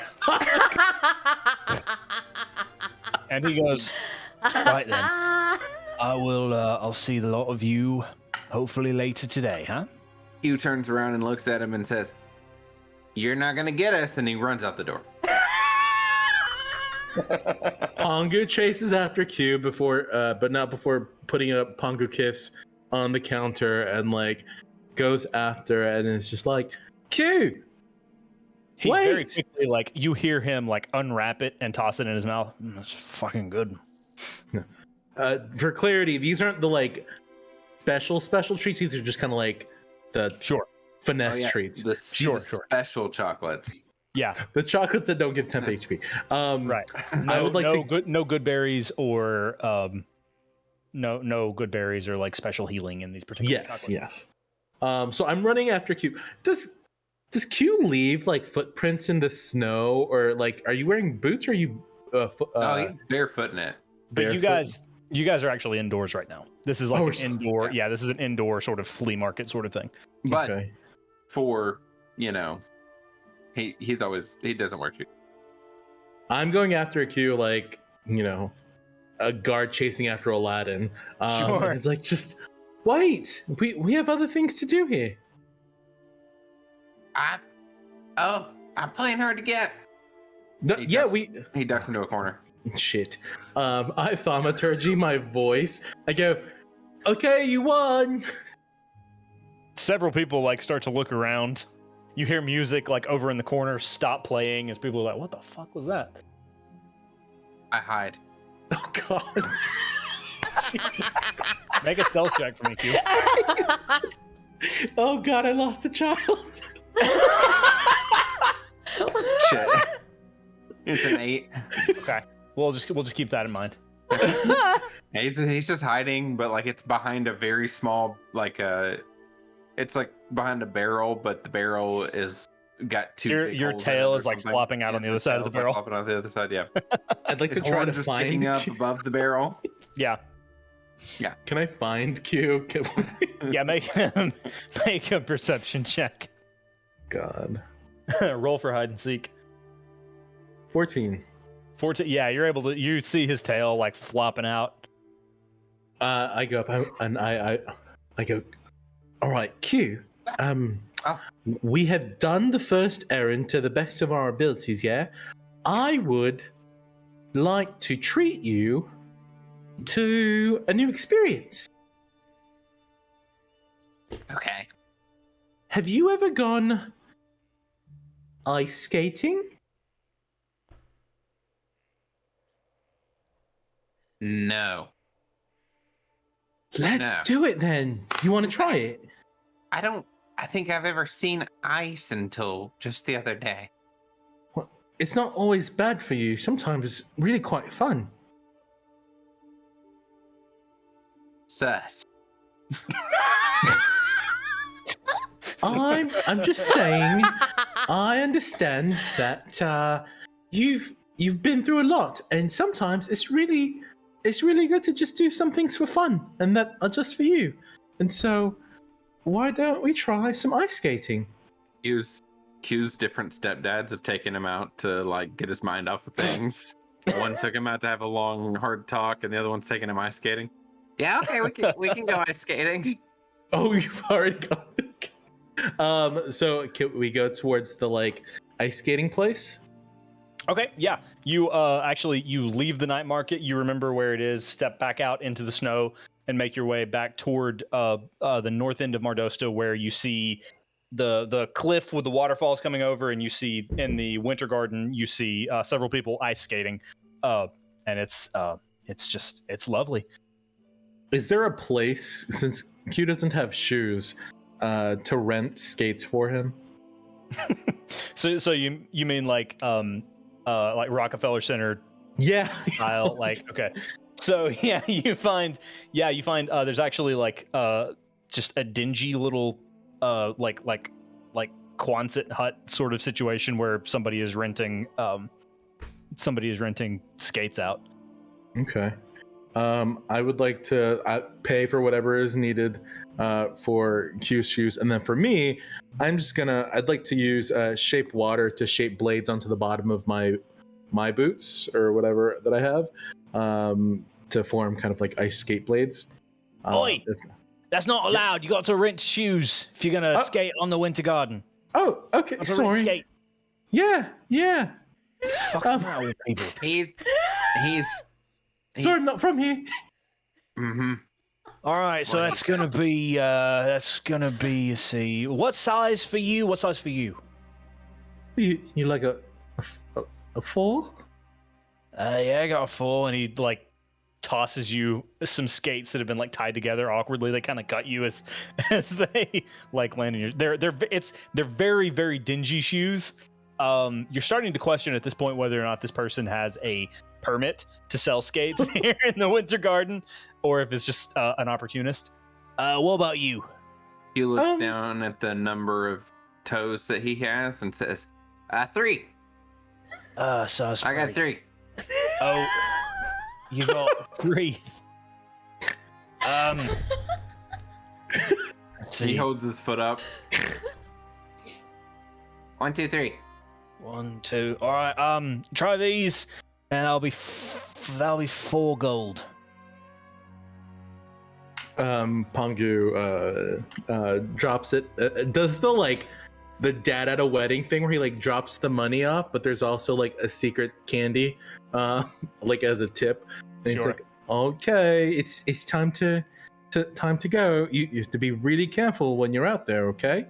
I like chocolate. Okay.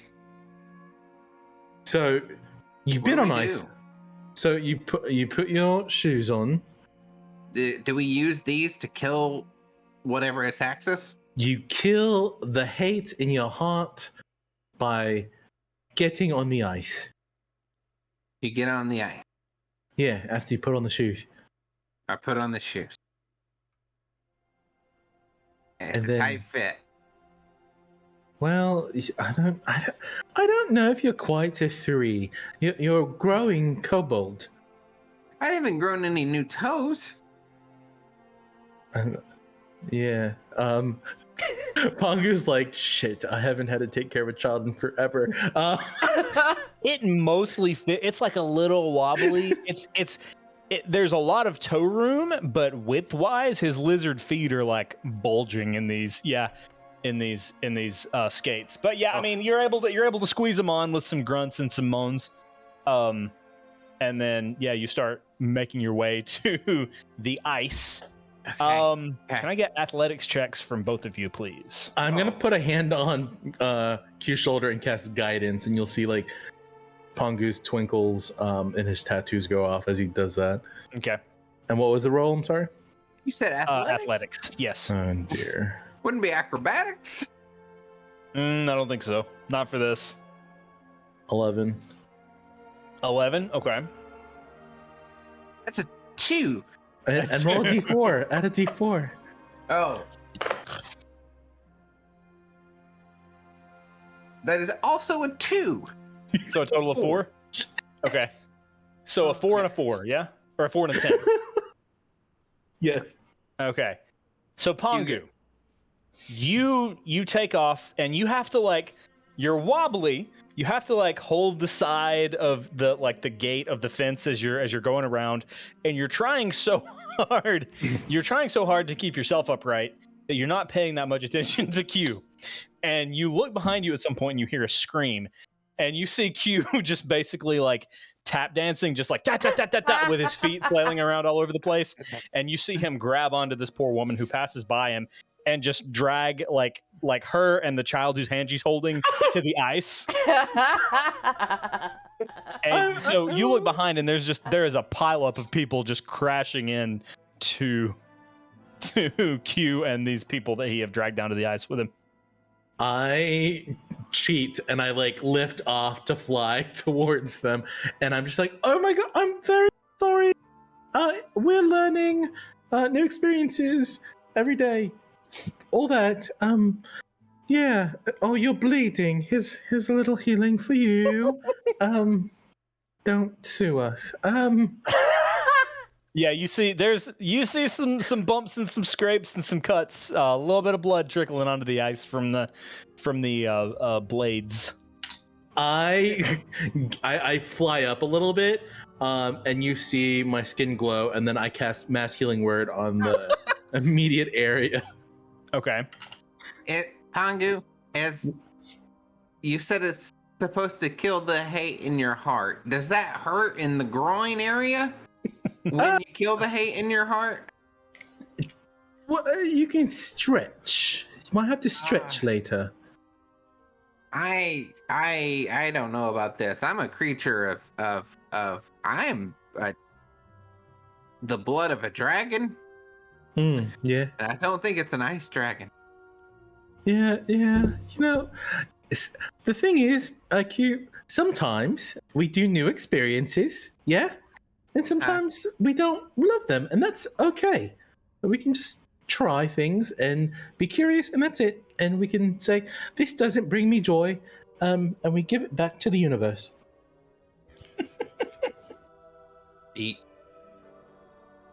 I wish the universe had kept it. You know, that is a novel thought, and I think it often. If you are done, we can get back to our friends, yeah?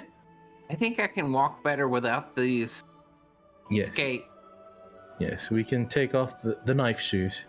knife shoes. See, they sound a lot cooler when you call them knife shoes. Yeah.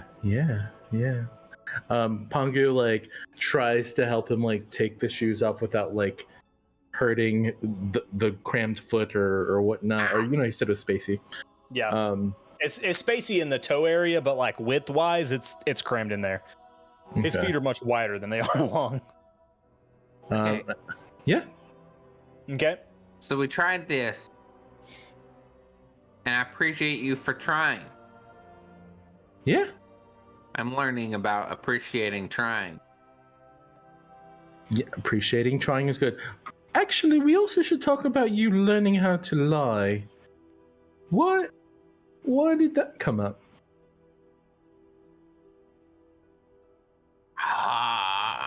Don't get Well- your stepdad in trouble, son. You see, Dad.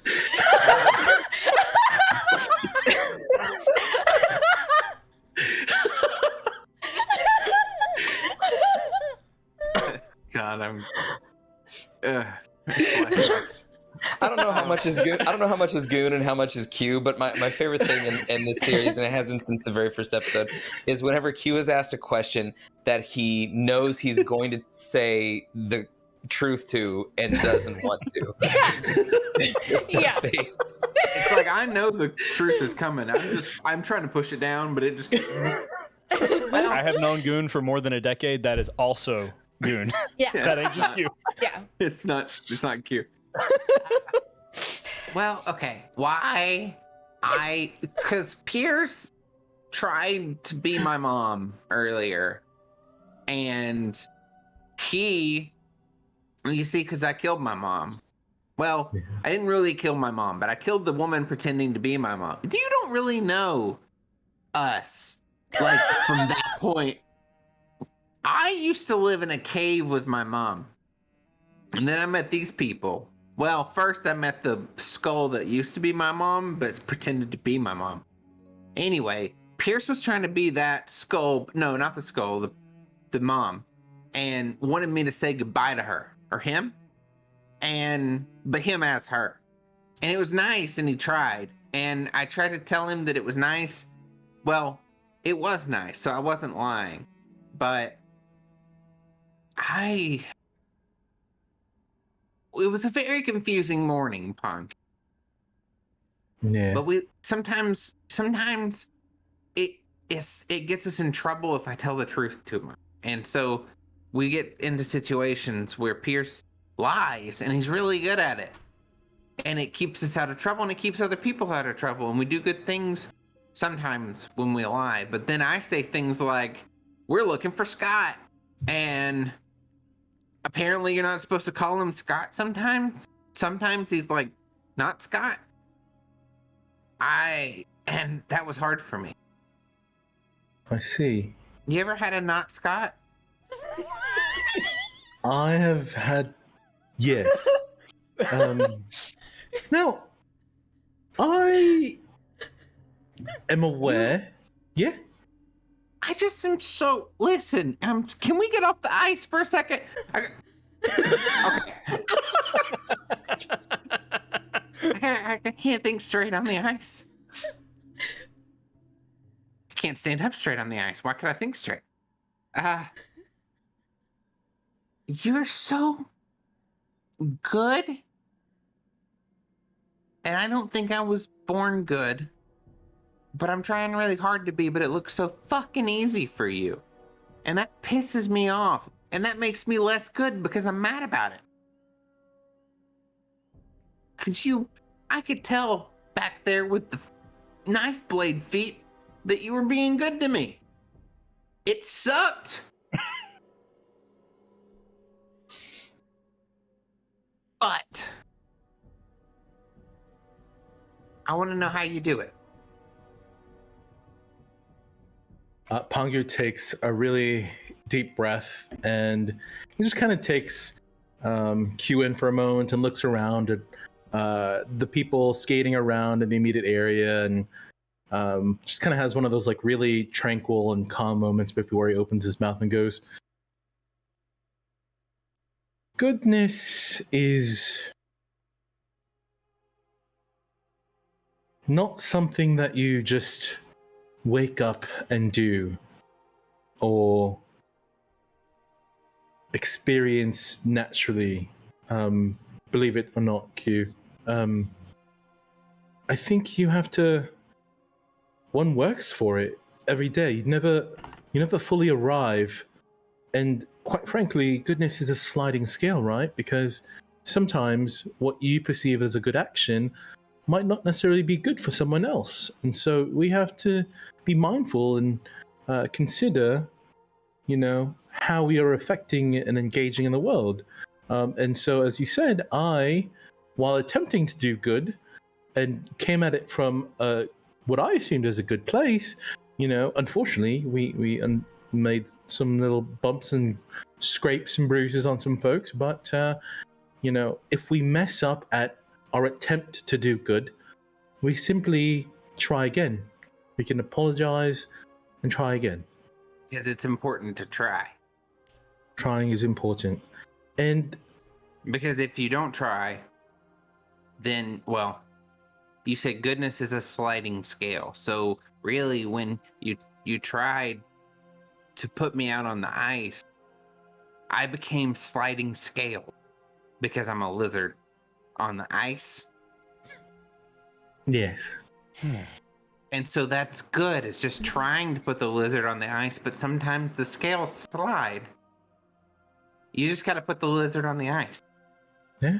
And sometimes, after we gain new awareness, which is you sharing that you are not related to ice dragons, that we learned that maybe the ice is not the best place for you. And that's okay because it's new learning and new information. Yeah? Can I be honest? Yeah. I don't know if I'm related to dragons. I just always kind of hoped that I was because I kind of looked like one, and then one scared the shit out of me one day. And I was like, oh, he's a badass. And he breathed fire. I can't do that. Hmm. But I kind of look like one, right? Like a little one. My friend, I have met a dragon or two in my life, and you have the heart of a dragon.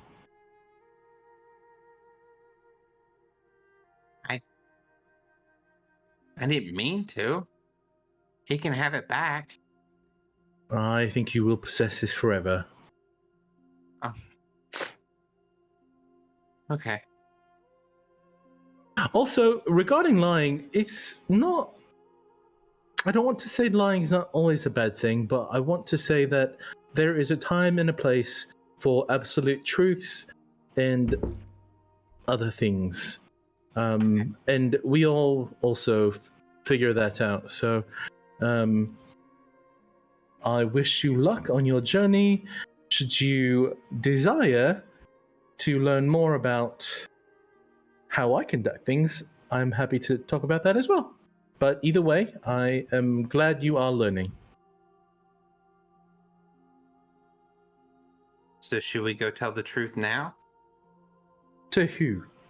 Kess and Pierce. Regarding? We have emeralds. They asked us to take care of the thing. That's So true. We found did- out that they're emeralds.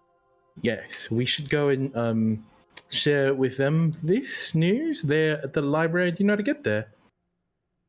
I think so. We were there. I took a really good nap. They have a really good fireplace. I trust you to lead us as you did to the jeweler. Off to the library. Not to the library. We did good. Or we tried, and that's all that mattered. Footsteps away in the snow. Terrific. But there Okay. was only one set of footsteps. It's fine. That is inaccurate. So, as you guys meander, we're going to go ahead and go back to Pierce and Kess. So, what is it that you guys are investigating now? What is it you're looking for? Looking for a list of names and descriptions of gods that are considered fallen gods. That's what I'm Okay. doing. And Pierce is looking for something that happened in the history of the world that would be considered a fire based or volcanic based calamity, something that was big enough and devastating enough that could birth a titan. Okay. And And go also ahead. things about the unknown kingdom. who is looking for that one?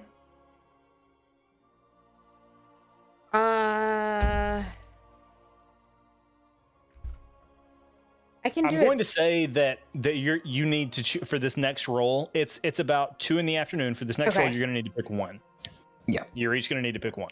Okay. Yep. I Pierce will will wait. stick with his. I will wait on the unknown kingdom for tomorrow or whenever. Okay. So, Cass, you are looking for a list of fallen deities. Pierce, you are looking for calamities, correct? Make investigation checks for me, please, or intelligence, whichever you prefer. Investigación. 12. It's not enough. Okay. 20. Hold on. 22. Okay. So we're gonna start with Pierce. Pierce, you find with a 12, you find several instances of hypothetical sorts of destruction. Things like volcanic eruptions, things like floods that cleansed certain specks of land at certain points in time throughout history, but nothing necessarily concrete, because the nature of a calamity, the nature of a destruction of that scale is to not leave much of a record behind. But you find not necessarily anything specifically relating to a titan or a god, but you do find record of some of them, or not necessarily record of some of them occurring, but hypothetical instances, as well as some like instances of artifacts and things that were discovered from eras long gone, whose civilizations are gone not necessarily by any known calamity, but sort of in a sort of roundabout way, you find a little bit of information about the Unknown Kingdom. You find discussions of the Unknown Kingdom, and you find that it is assumed that some of them are, or that artifacts were discovered that were wiped out by some calamity, the civilization that made the artifacts were, but it's not really known what it was. It's kind of it's a very circuitous way of saying you found a little bit, but nothing necessarily concrete. Just to summarize in my head. So if tell me if this is about roughly right, because this is what Cass, this is what I will say to you when I come back to you. If this holds water, there have been some calamities, volcanic eruptions, naturally occurring things. I can tell because there's been mention of like an older civilization that no longer exists, that some other calamity must have happened at some point, but there's no record of it or what happened. There was a civilization that was ancient. There no longer is. A civilization or civilizations, yes. Or civilizations. Yeah. And that's none of it's directly linked to any specific volcanic eruption or calamity of the like, but what you find is primarily theoretical and hypothetical. Yeah, and there's a big gap between existence and non-existence. Sure, yes. Cool. I relay that. Okay. Kess, with a 22, you are looking for names of titans and fallen deities, yes? Okay. So, you find quite a lot.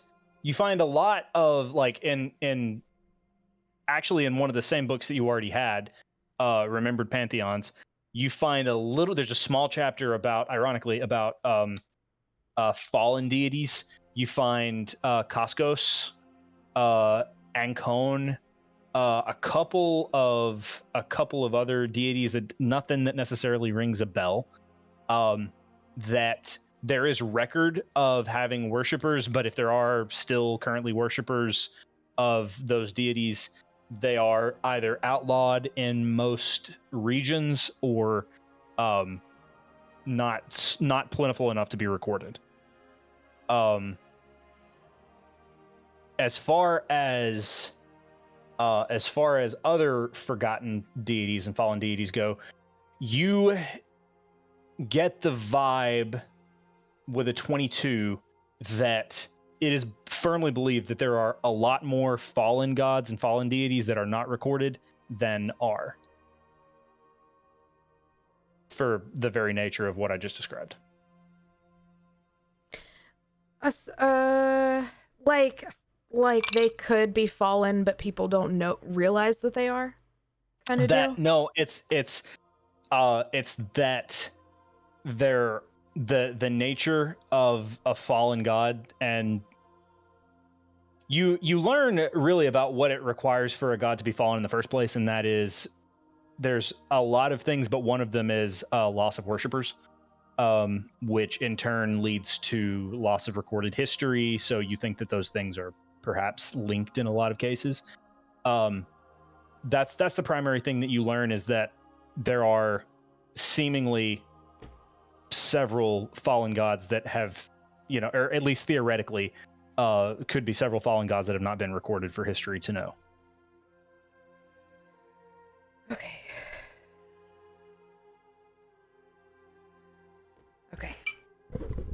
Okay. By this point, Pongu and Q make their way back to you. It's about 3:30, 4 o'clock in the afternoon.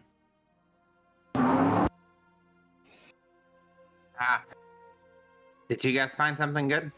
It's Couple been things. a slog.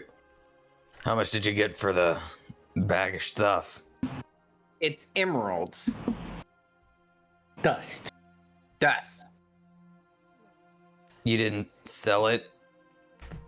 Well, first we wanted to make sure we knew what it was, so that we could find out if it was important for anyone here or for our purposes. I don't know if any of you cast or use them in, And your Pongu- arcanery. Pongu said that we didn't want to be. We wanted to play hard to get, so I ran on hide, hit. For like 3 seconds, yeah? Of course you did. And they Does he went do- ice skating, and it sucked. But that's okay, because we tried. Wait, does he do this often, this hiding thing? No, it's only you. Oh, lovely.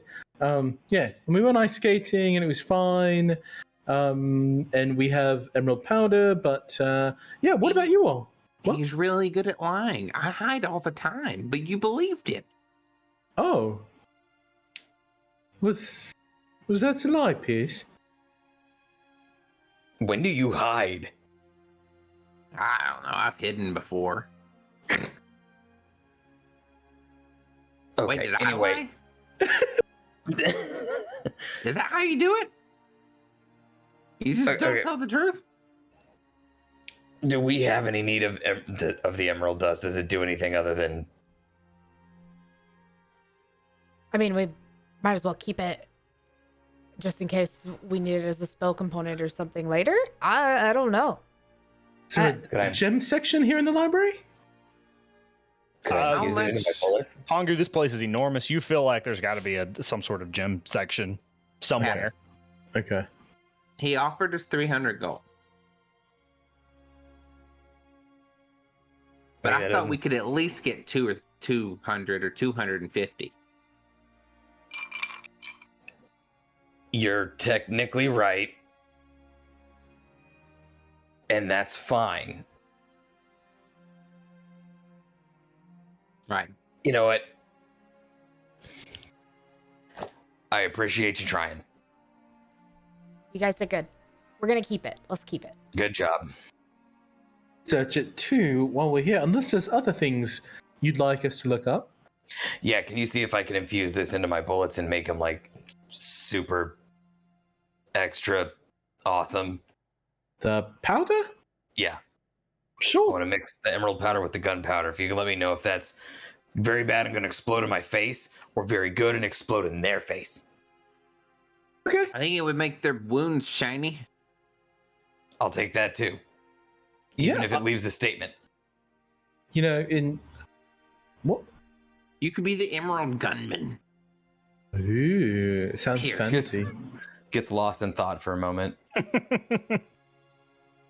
But yeah, Pierce, I'm happy to do this. In cooking, it's kind of like chemistry, right? We have to use specific temperatures and certain ingredients and certain components. So it's not too far off from mixing gunpowder and emerald powder, I suppose. So yeah, I'll research it. I mean, they're two different things, but have at. I thought of a better name. Green Pierce. Episode title. No. The Green Bullet. Just any that you think of, just let me know. Don't keep a single one to yourself. Make sure you tell me Everyone. every idea you have. You got it. Actually, run them all by Pongu first. Yeah. Perfect. Pierce. Yeah. Is there anybody that we need to check on?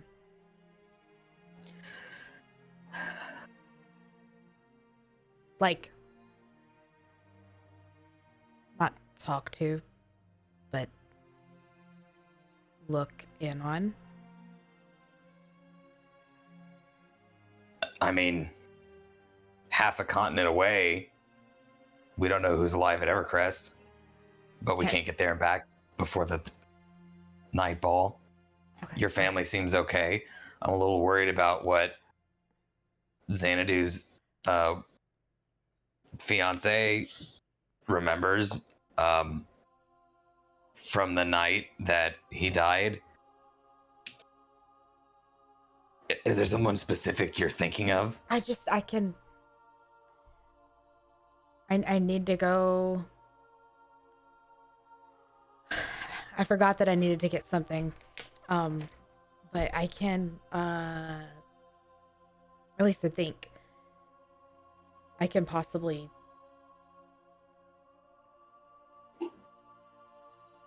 I could scry on Scott.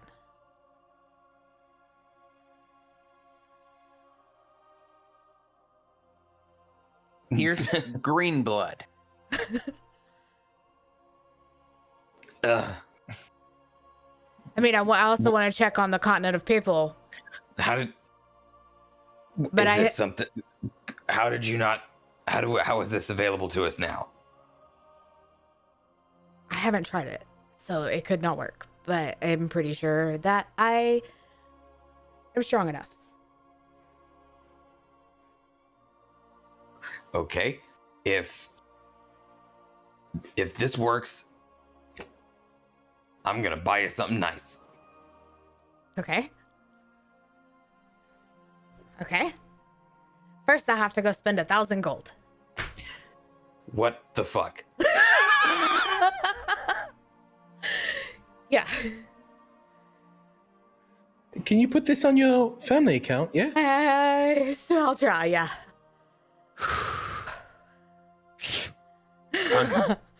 We also have Yeah. a bag of money. We do, but I would like to give that back to people if we can. The Green Ranger.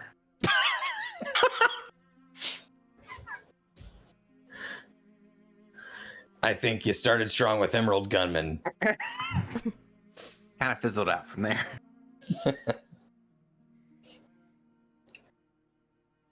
Before we leave, though, I need something from all of you when we get outside.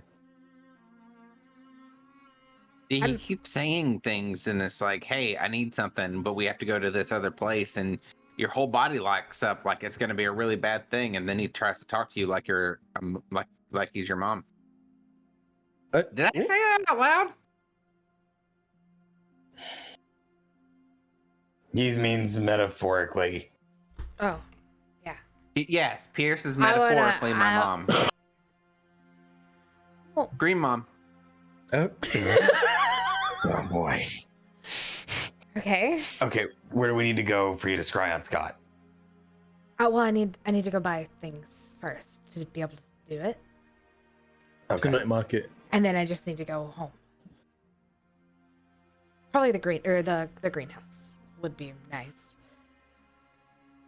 Pierce, it's your Okay. place. That's your base of operations.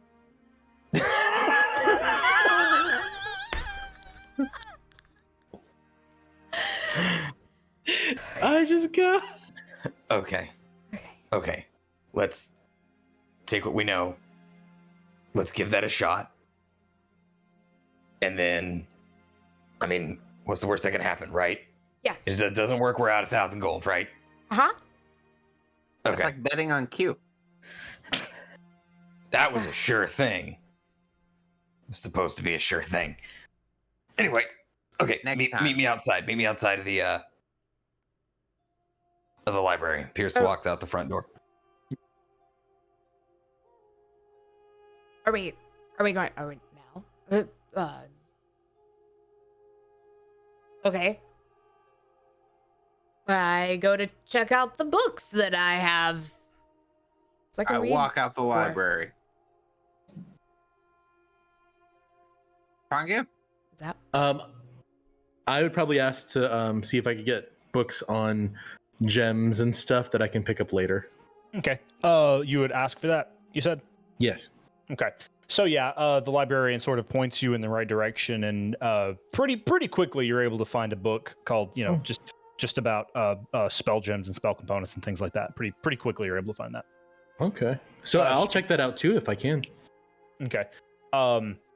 The librarian looks and is like, "You're gonna have to put that on hers as well, unless you want to pay you the silver for a library card. Oh, I'm not actually a citizen of Mondo. So yeah, Kess, would you mind? Yeah, I can go on mine. All right, terrific. And then you guys check out and make your way back out into the street. Kess, if you don't mind, DM me at some point what books specifically you have checked out. Okay. All right. It's probably just gonna be the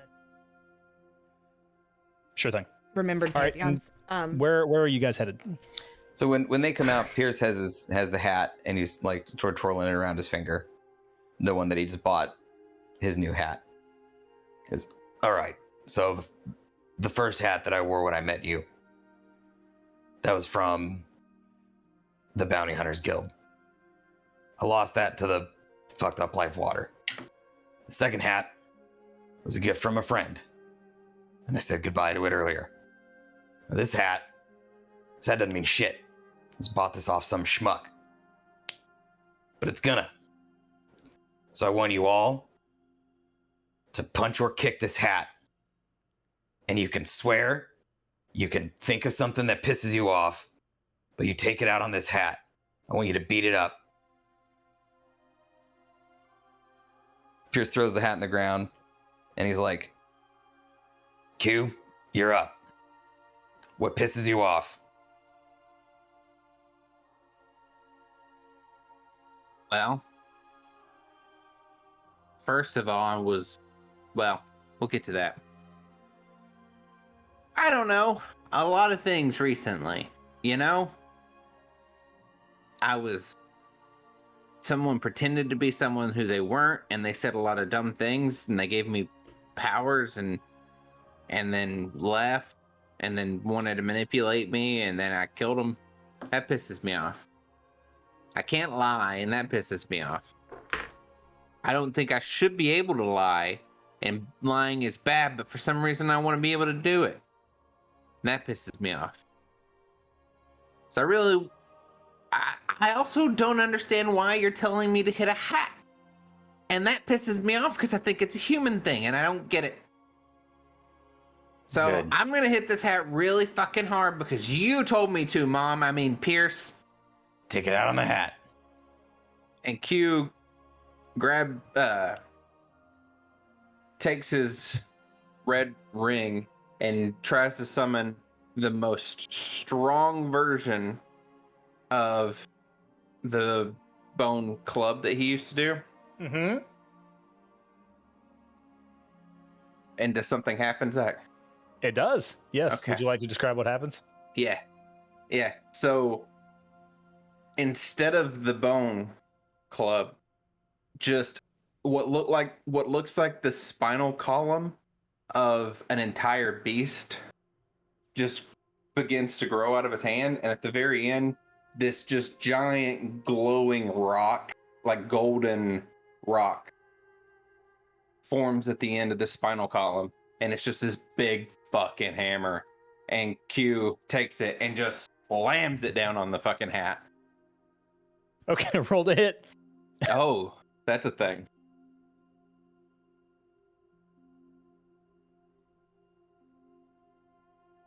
Well, that's a 17. I mean, yeah, that hits. It's a It hat. hits the hat. Yeah. It does, in fact, do. Oh, wow. That's the lowest. Oh, hold on. Your hat's probably Wait. destroyed. It does 11 damage to the hat. Okay, so like cartoonishly almost, it slams into this hat, and it like you see like snow just burst out from underneath the hat. It like wrinkles and creases, and just like when it lifts back up, the hat looks 15 years old from this one hit. Yes, that's it. That was awesome. What the fuck was that? I guess the ring did it. I don't know. Okay, I Pen tried and to Net, we're going summon- to talk about that. Okay. Yeah. I think No, we that need to was- have a discussion about the ring. I just wanted to. I think it's cool. That was awesome.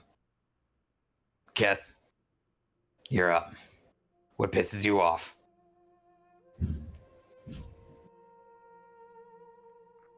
I'm fine. Nothing. I'm good. I'll punch it, or I'll step on it. I'll step on the hat. She just walks over and stomps on it and doesn't. She gets real quiet, doesn't say much.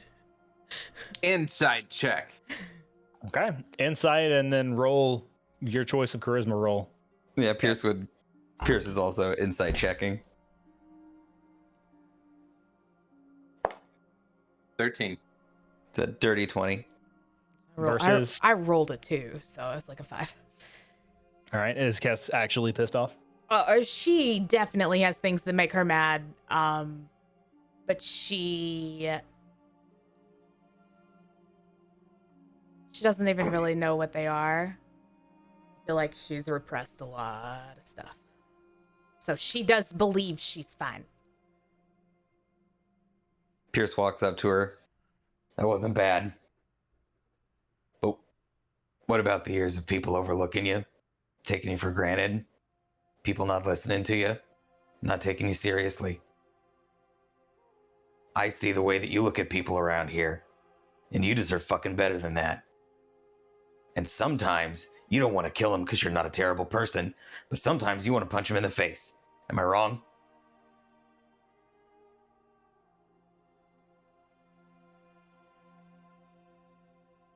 She just walks over and steps on the hat again. And Pierce walks up and he doesn't like shove her, but he kind of checks her a little bit. Like he like a little, like he's trying to stir the pot. Okay. How many people are around? With your passive perception, there's it's a crowded day. You guys are outside. There are people walking in and out of the night market. People, you know, it's a little bit more sparse up here where you are near the library, but there's people who are ostensibly within sight of you. Yes, people have tried to kill us. People have let us down. People have left us. And we deserve better than that. And that hat is where you get to focus your frustration right now. I'm not usually good at this, but Cass, I think you want you to be happier with you, and you don't know why you're not. I don't think it's the other people, Pierce.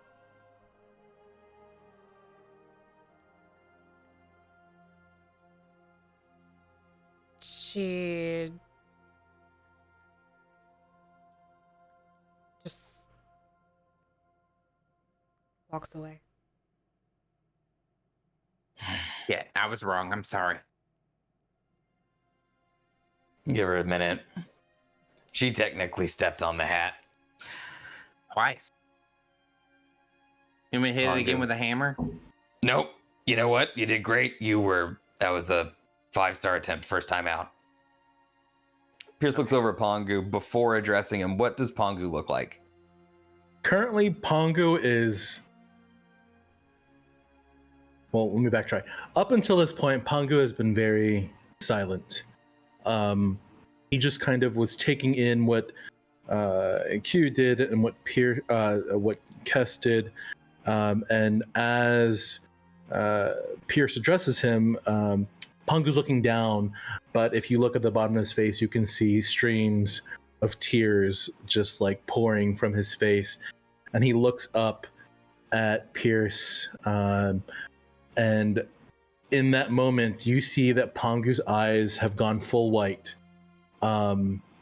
He lifts off the ground a foot and drifts toward the hat. Pongu then picks up the hat, and you see him lift up even further into the air, and you see this dim light start to emanate forth from Pongu and surrounds him in an orb. And as the darkness surrounds Pongu, you see that his skin, where his tattoos are, start to sparkle like they normally do. But instead of the nice bright white, they start to look like galaxies being devoured by black holes, as these formations in his tattoos kind of shift from the twinkly and glowy stars into this devouring abyss. And you see Pongu's eyes and his tattoos stop going from a white twinkle into deep dark blackness. And it's almost kind of like a dark form of a Super Saiyan happening. And you see him caress and clutch the hat close to his heart.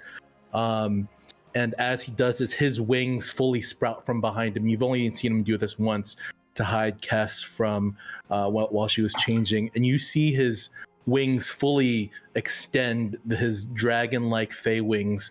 And they're almost pulsing as like these devouring galaxies are emitting from his skin. And then the light slowly starts to pull back into him, the dim light, and he floats down to the ground. And he hands it back to Pierce. And he just says, "Thank you." Do you want to tell me what it was? It's unnecessary suffering. That's what angers and infuriates me. All right. Pierce puts on the hat. Like affixes it. He's proud of the hat now. The hat the hat looks like it has been run over by a stampede of horses. Like it is beat to it is wet from the snow, it's beat to shit, torn in places. It looks rough, but it looks fucking cool. Is Cass still in? Can we still see her? Or did she go like away? She started walking towards the night market. Okay. All right. Let's go find her. Let's make sure she's okay. Wait, Pierce. Captain Greenheart. I love it. Yeah. Nailed it. First try. So eventually you're all able to catch up with Cass as she makes her way into the night market. It's like she's already inside the night market by the time you've caught up with her. Cass, what specifically is it that you're looking for there? I am looking for a focus worth 1,000 gold. Okay. So Anything specific you would like to be your focus? I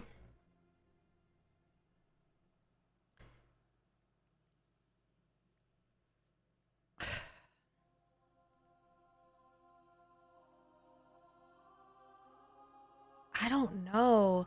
Like, I don't want like a necklace or anything. Are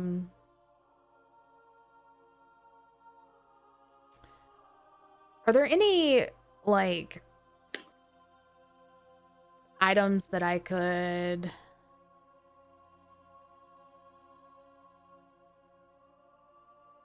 hang from like a belt or something? Like any like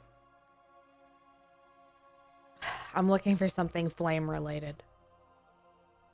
Flame related.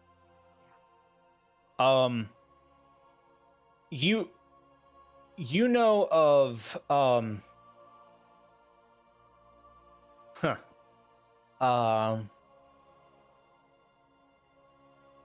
you know of a stand in the night market which sells different sorts of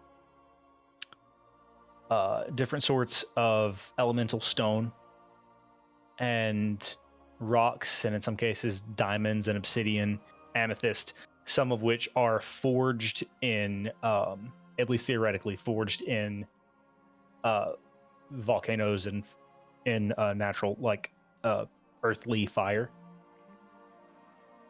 So you make your way there, and as you're browsing, no one really bothers you at first as you're just kind of looking around, and you see a deep, shiny black stone about the size of your palm,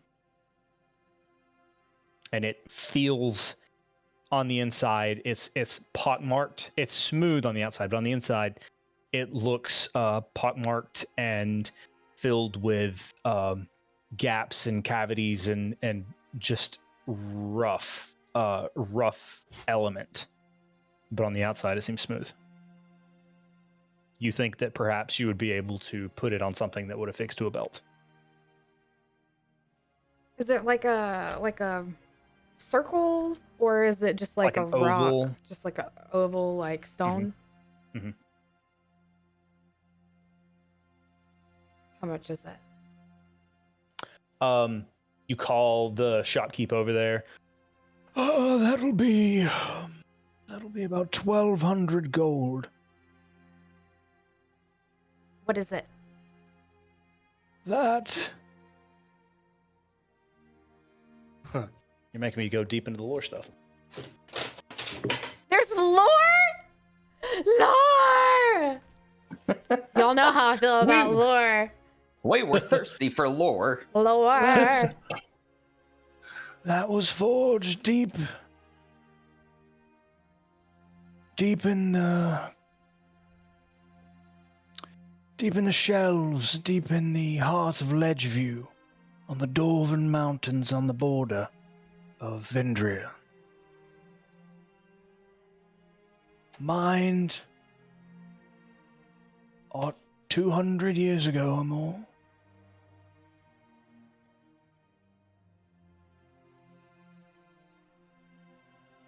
I'll take it. That'll be 1,200 gold, man. I hand him 1,200 gold. Okay. Before we leave, Sure. I would gesture over to Cass and say, "Do you have the powder? The emerald The powder? powder? Yeah, yeah. Oh, Q has it. Oh, cute. Sir, do you happen to know what this might be?" That is fine emerald dust. Are you looking to sell? I believe so. Unless, do you know the importance of this? I've got books, but I haven't had a chance to. Often use it for fashion or for spell component. I would gladly depart with 500 gold for it. Ponga looks over at the rest of the group. This is up to you all. I think we should be contributing to the focus. I don't think that we I don't think that we have to sell the emerald dust. I think we can keep it. Okay. I turn to the shopkeeper and I go, it appears the group would like to hold on to it for a bit longer, if you don't mind, Master. It is fine powder. Fret not. And he hands it back to you. Q, you can give it back to Q. So, will you need anything else from me, miss? Nope, just the stone. That's fine. This is good. This is fine. This is Terrific. Thank you. Thank you. He was And old as you are wrapping up sad. this conversation, you hear screams coming from outside. Through the walls of the night market, you're on the edge. You hear screams coming from outside. You hear people slamming up against the wall. You hear, you see people inside the night market looking around.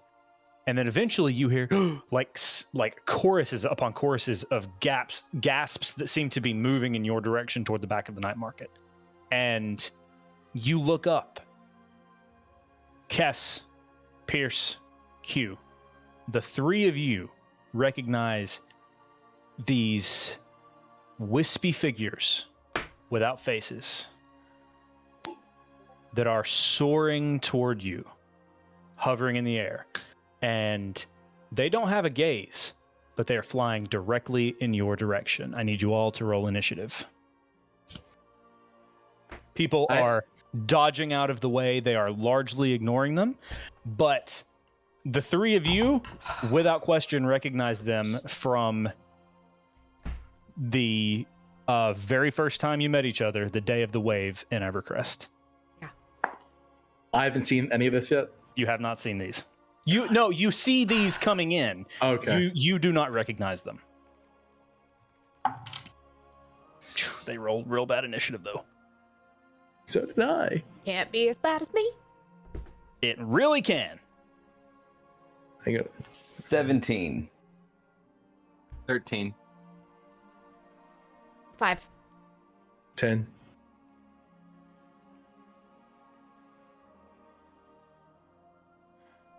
All right. So you see them flying toward you. Cass, if you'd like to change the music, actually, you see them flying towards you. People are dodging out of the way, music has completely stopped playing. You hear panic because no one has ever seen anything like this in Mardosta before. But the three of you have. Pierce, it is your turn at the top of the order. You see them flying toward you. They are probably they're about 50 feet away from you by the time you see them. What are you doing? Pierce brings out Iris. There are 3 of them, by the way. Right. And they're middle, left, right? Yeah, they're in a V formation. Yeah. Okay, V formation. Okay. Uh-huh. Not single file to hide their numbers. So, correct. Yeah, Pierce brings out Iris and lever, pops the lever. There's a long time no see. And he fires. When Iris. you fire, screams. The sound reverberates off the walls, and you hear even more people ducking. I want you to roll to hit, please. And which one are you firing at? Point, Middle. right, or left? Yeah, point. Okay. Okay, so that is to hit is a 16. 16 misses. So your shot goes just over the head, and you actually see it you see the bullet rip a hole in the tin roof of the night market. Okay. A bit of Was it light. a hot tin roof? It is a very cold tin roof, as a matter of fact. Is that the end of your turn? Pierce will reload to Okay. finish his turn.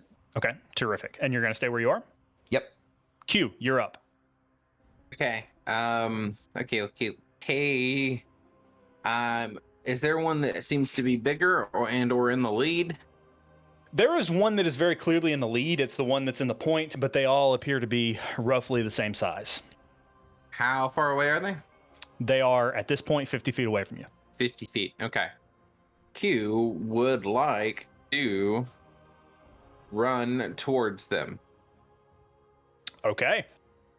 and get within. He's just going to use his full 30 feet of movement. He's newly angered, newly upset, and also newly invigorated. So he's going to run his full 30 feet towards him. So he's around 20 feet away. Okay. And he's going to take the one that's in the middle or closest, and he's going to cast his use his Hexblade's curse. Target it. Okay. And then he's going to say, "Okay, well, let's see how this baby works." And he's going to put his ring out, and in his hand forms a globule of bright golden light, and he shoots it. He's casting Guiding Bolt at 4th level. Okay, that's a save, correct? That is not a save. That is an attack roll, I believe. Go right ahead with that. I apologize. Yeah. You're okay.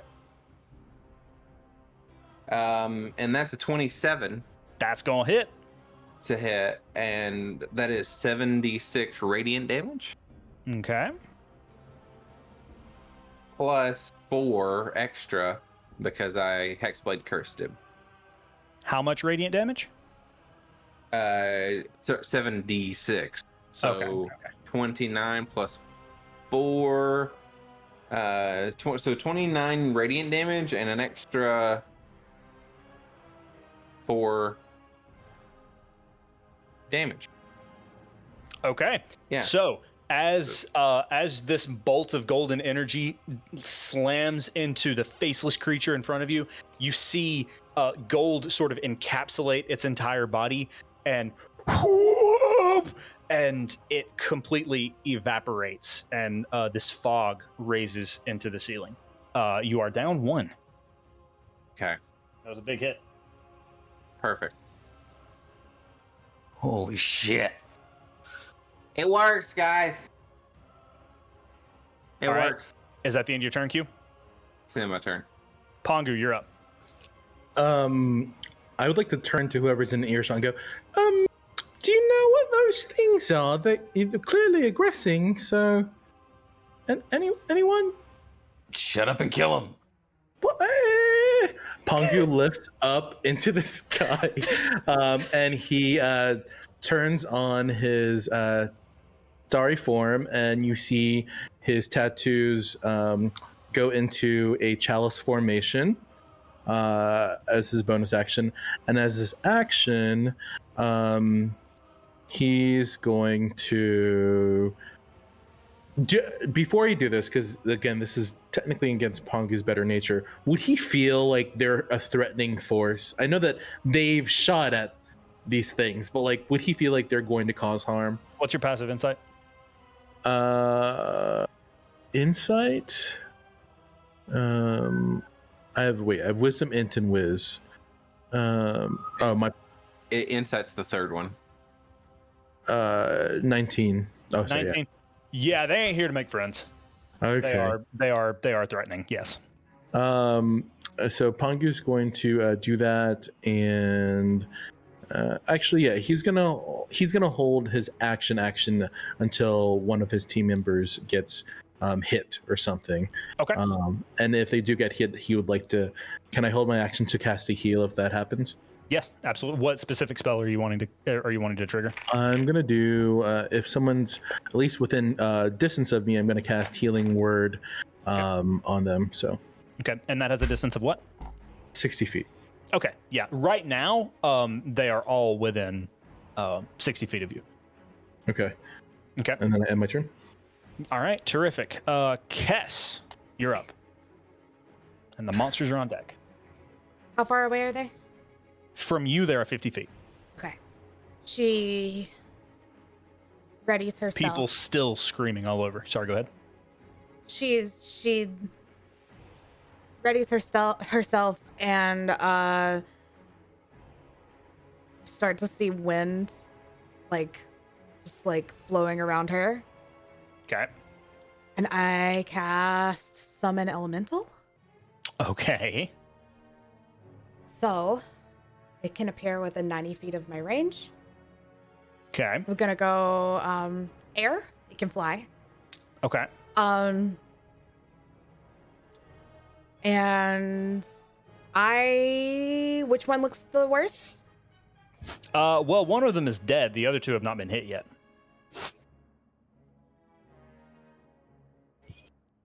So there are only two, and they're flying in like a colon, like. Do they two look dot like formation. they're going towards specific people? Your passive insight is what? 16. Wait, 19. 16. 19. 19. It's hard to tell from this angle, but when Q ran forward, they slowed down.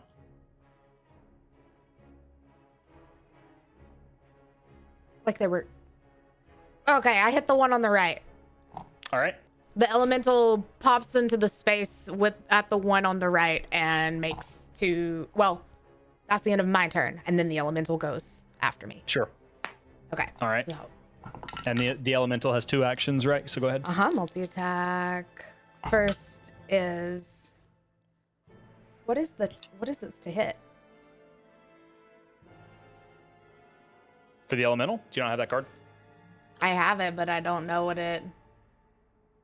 Oh. It would be its strength. Oh, my spell Yeah. attack modifier.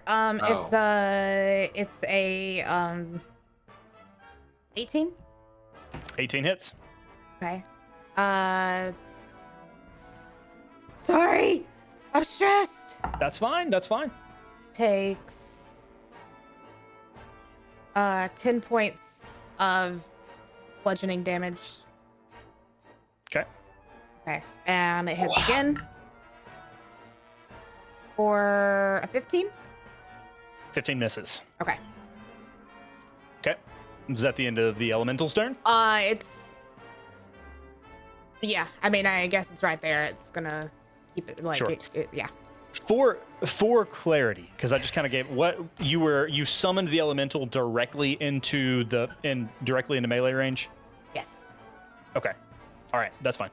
All right, so that is going to bring us to their turn. So they are within 20 feet of Q. Both of them swoop down and start to circle Q. One of them, Q, I need you to make that will be a Constitution saving throw. Okay. Okay. That is a 4. Okay. But So no, yeah, my sister 4. okay. So the creature reaches out this swirling foggy tendril and wraps its hand. It forms sort of like a paw sort of hand and wraps completely around your face. You lose consciousness and take 2d8. Oh, that's good. 15 points of necrotic damage. Things you never want to hear a DM say. And I'm unconscious. Yes, you are unconscious. Will that damage trigger my hold? Actually, yes, it will. Okay, so Well, you say that you can heal, but he's still going to unconscious. be unconscious. Yeah. Yeah. Yeah, I'm gonna. Actually, I'll hold it for an active person. So, is that fine, or do I need to use it? I think since it It's triggered, I triggered. think you need to Okay. use it. Yeah. Okay, so first, you get 6 plus the chalice. Oh, damn. 13, 19 points of healing.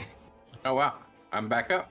Well, I'm not up, but you know what I mean. You are healed to full, but you guys Okay. watch as this thing just wraps a tendril around Q, and Q goes absolutely limp. It looks like Q takes some damage, but you see a healing energy from Pongu go to Q, and he looks stable from just from what you all see. But you all look as the creature rises and floats 40 feet away, followed by the other one, Away from us? away from you all. Ooh. So that's going to bring us to the top of the order. They are 40 feet away from you, flying toward the exit of the building. Pierce. Oh no, the fuck you didn't! And he, Pierce is going to, spend. Let's see. Pierce is going to spend a grit point to use.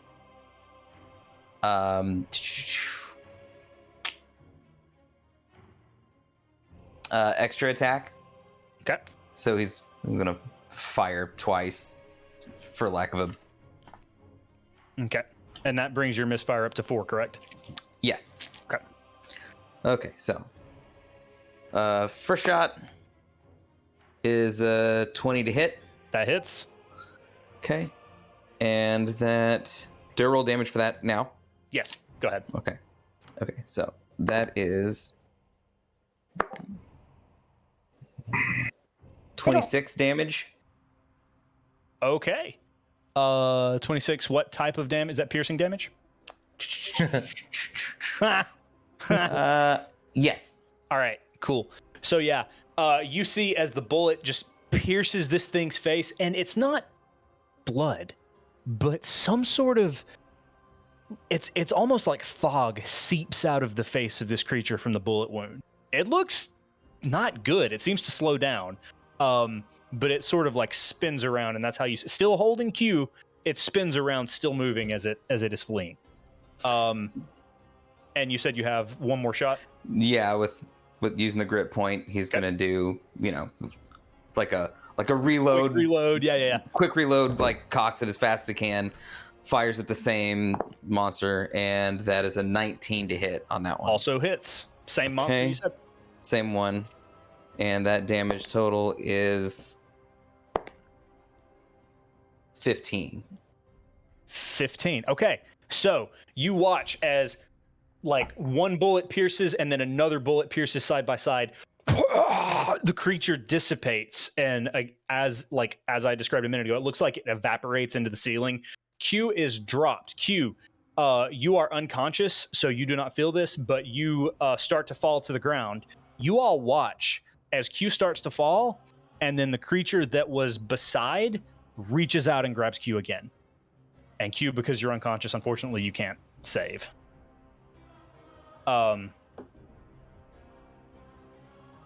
He was holding his action to do that, but you did kill the other one.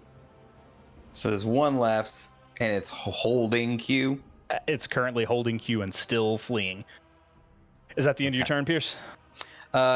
So yeah, that was Pierce's first action. He's going to just take off at a sprint, or he's gonna move towards them now with whatever movement he can, if he can. Okay. All right. So yeah, you still have all of your movements. You'd be able to do that. Okay. All right. Is that the end of your turn? Yes. Q, you may roll another saving throw to try to break whatever is holding on you. It's another Constitution. That is correct. You don't break the hold, and you take 3. 10 points of necrotic damage. Okay. And that's the end of your turn. Pongu, you're up. Kess, you're on deck. Okay. Pongu is going to see. So they're about 40 feet out now, yeah? Correct, yes. But I'm also flying, so that shouldn't affect it. I'm going to attempt to cast Guiding Bolt. Okay.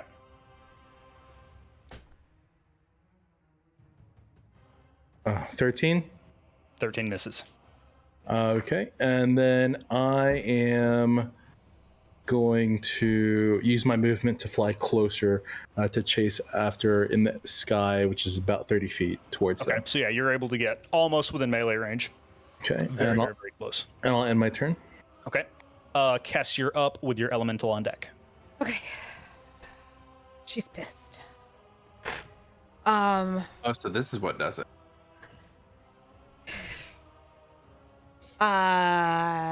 She reaches into her bag. Mm-hmm.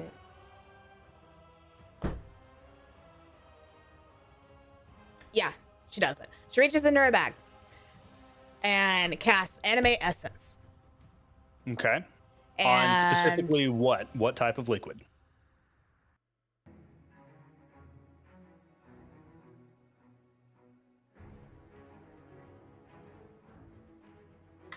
the Life Essence. Okay. Okay. So her elemental disappears because it's concentration. Mm-hmm. So Life Essence, she like pulls it like out. She wants to shoot it at this thing's face. All right.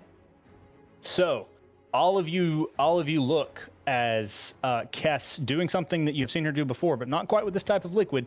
Pongu, this is the first time you've ever seen this. You see what is very clearly what these people have been describing as life well water around you. You see her like make somatic movements with her hands, and you see life of water fly out of a vessel, out of a little vial that she's carrying with her. And Kess, you are casting Animate Essence. What are you doing exactly?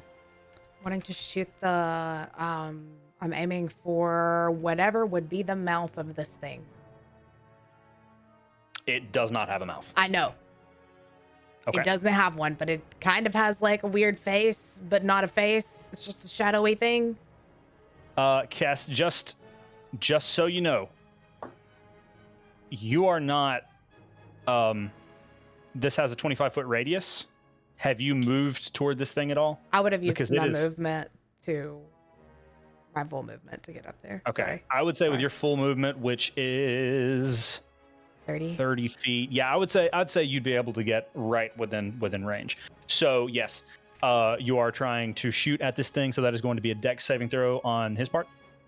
Yes. 15, correct? He rolled a 4. So tell us what happens. I just try to collide the life essence with this void creature. I don't know what's gonna happen.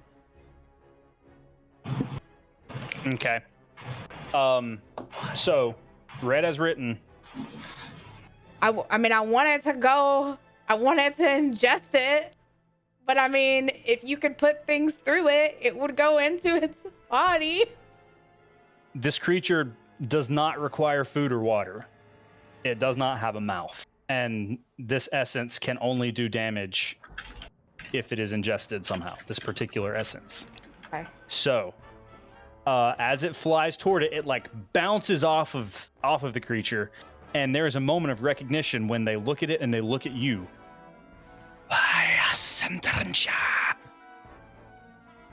And it Oh no, it continues. speaks parcel time. It continues. It continues, yeah. Okay, It bonus does. It doesn't seem to do any action. damage.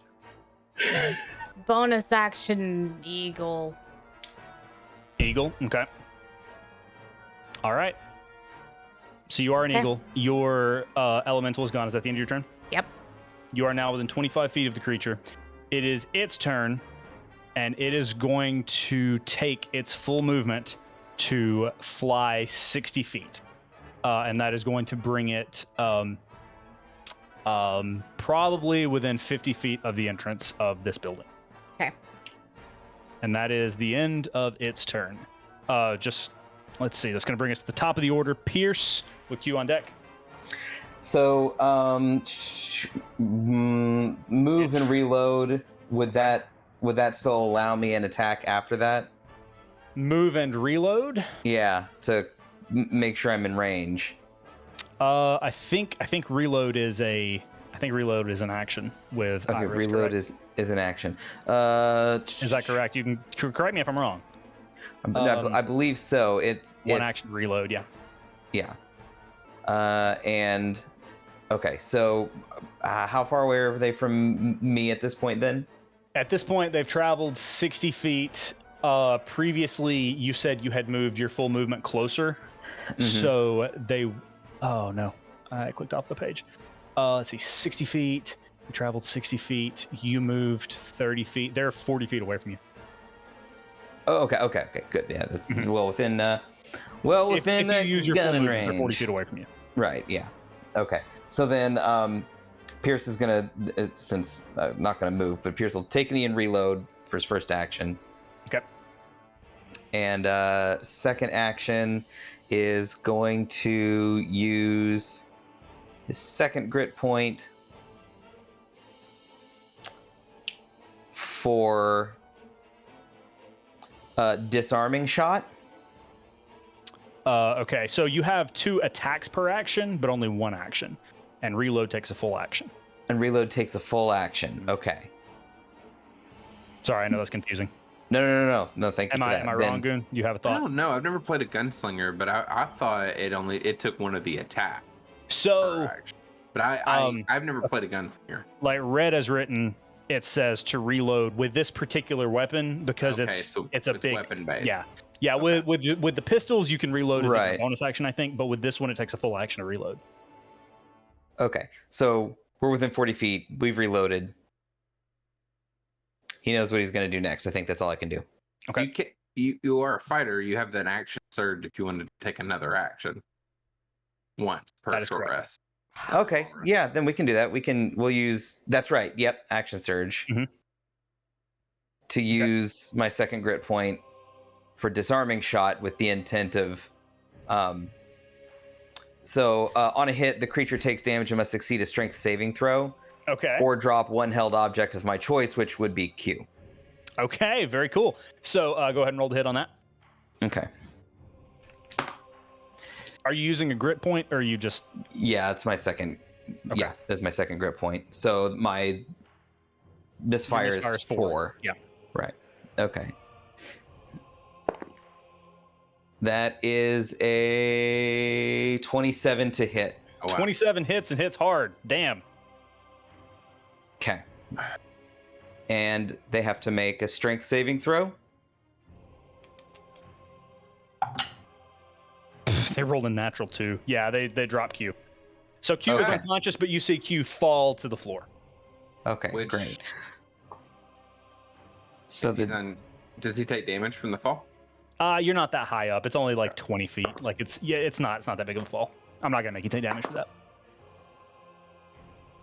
damage is going to be 16. 16. Okay. Yeah. Piercing damage. So Pierce is, gets on his knee. He reloads. He aims.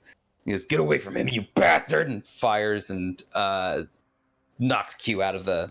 So yeah, you hit the tendril that's wrapped around Q's face. Like you aim in like precision marksmanship, right between Q and this thing's arm, and it pierces through the arm, and it causes this creature to drop Q, and Q falls to the floor, and the creature turns his head at you and then looks down at Q on the floor. Is that the end of your turn?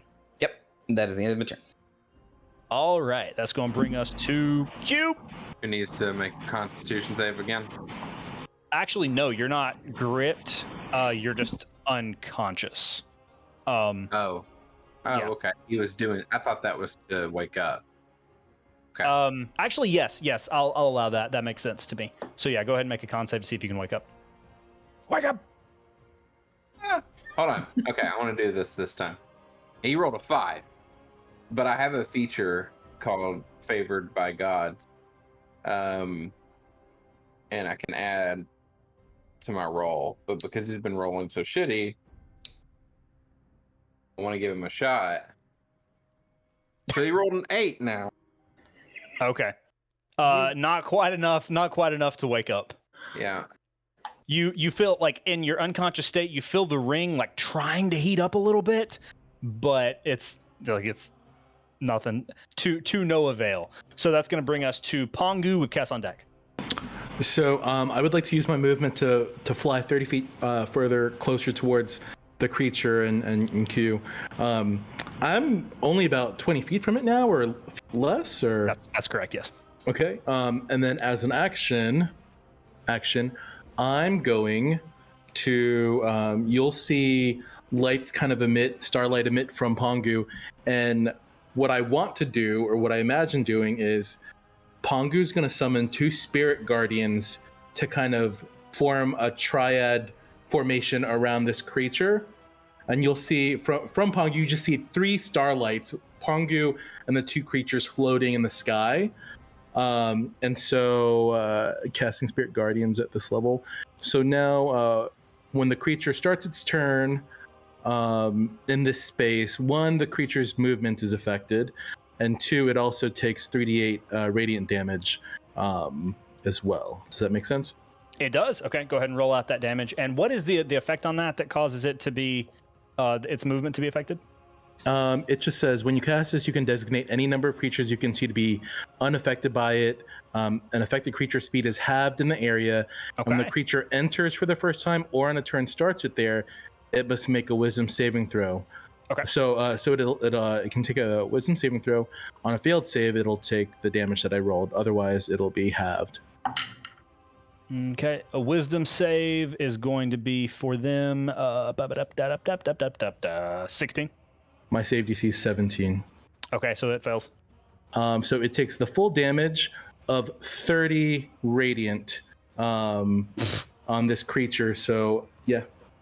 Okay, So as you blast this creature before it can reach down and scoop Q up again, how would you like to do this?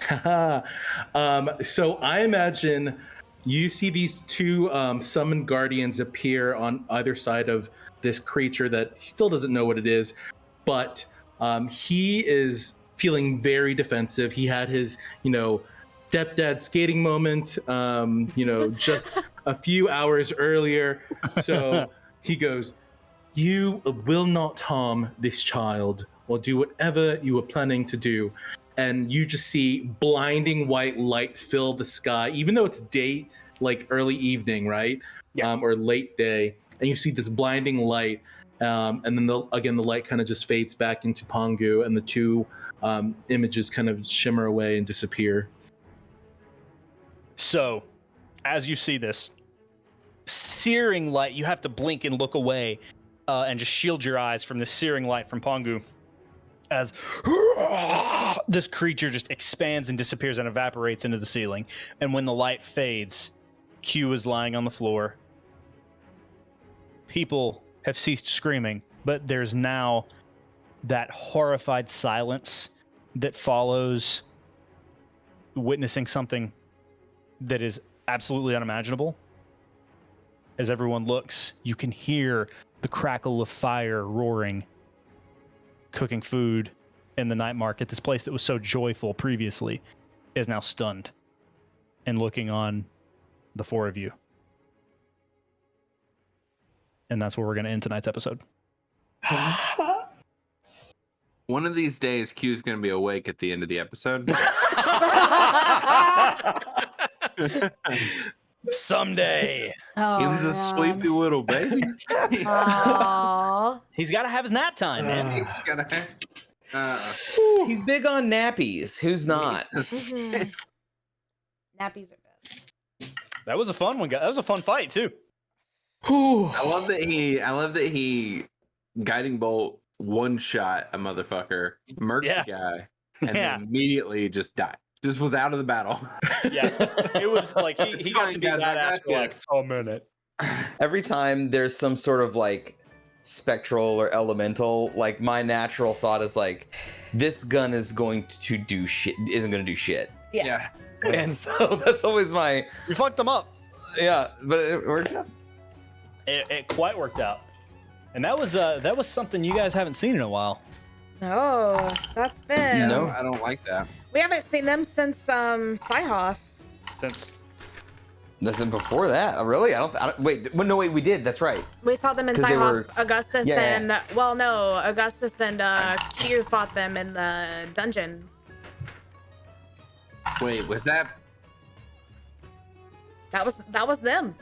Whenever No, we I were all know. stuck on the stairs and you was guys that were. after New Hexton? Yes. Oh gosh, time works weird in my brain because that feels like it was before New Hexton. that was in Sci-Hoff. Sci-Hoff, Yeah. That was Well, on yeah, our.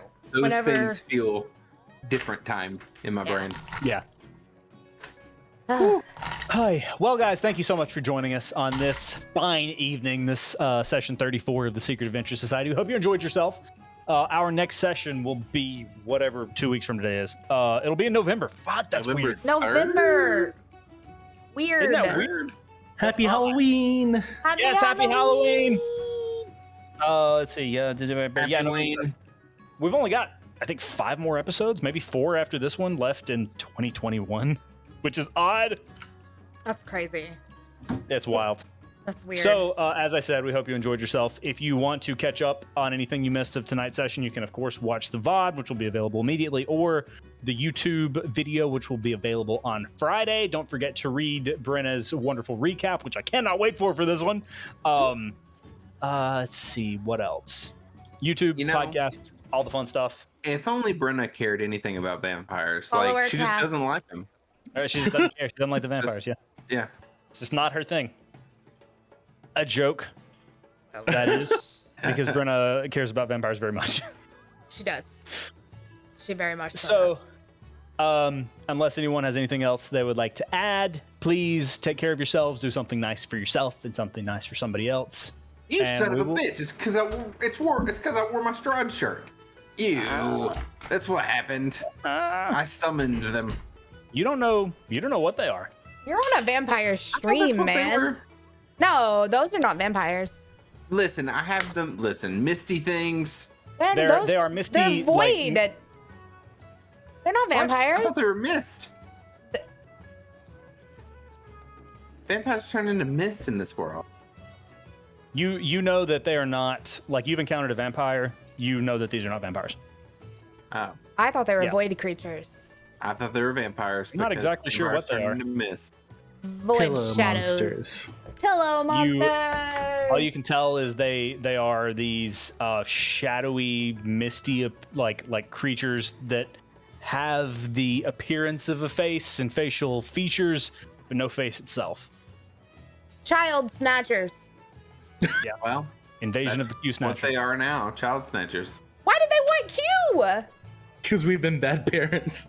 Oh no! You were supposed to watch I'm him. letting the dads handle this. It's actually I've done it's Child nothing. Protective Services. That's the title of the episode. My two dads. Oh my gosh. Alrighty. So thank you all so much for joining us. We will see you next time. Meeting adjourned. Love you guys. Good night.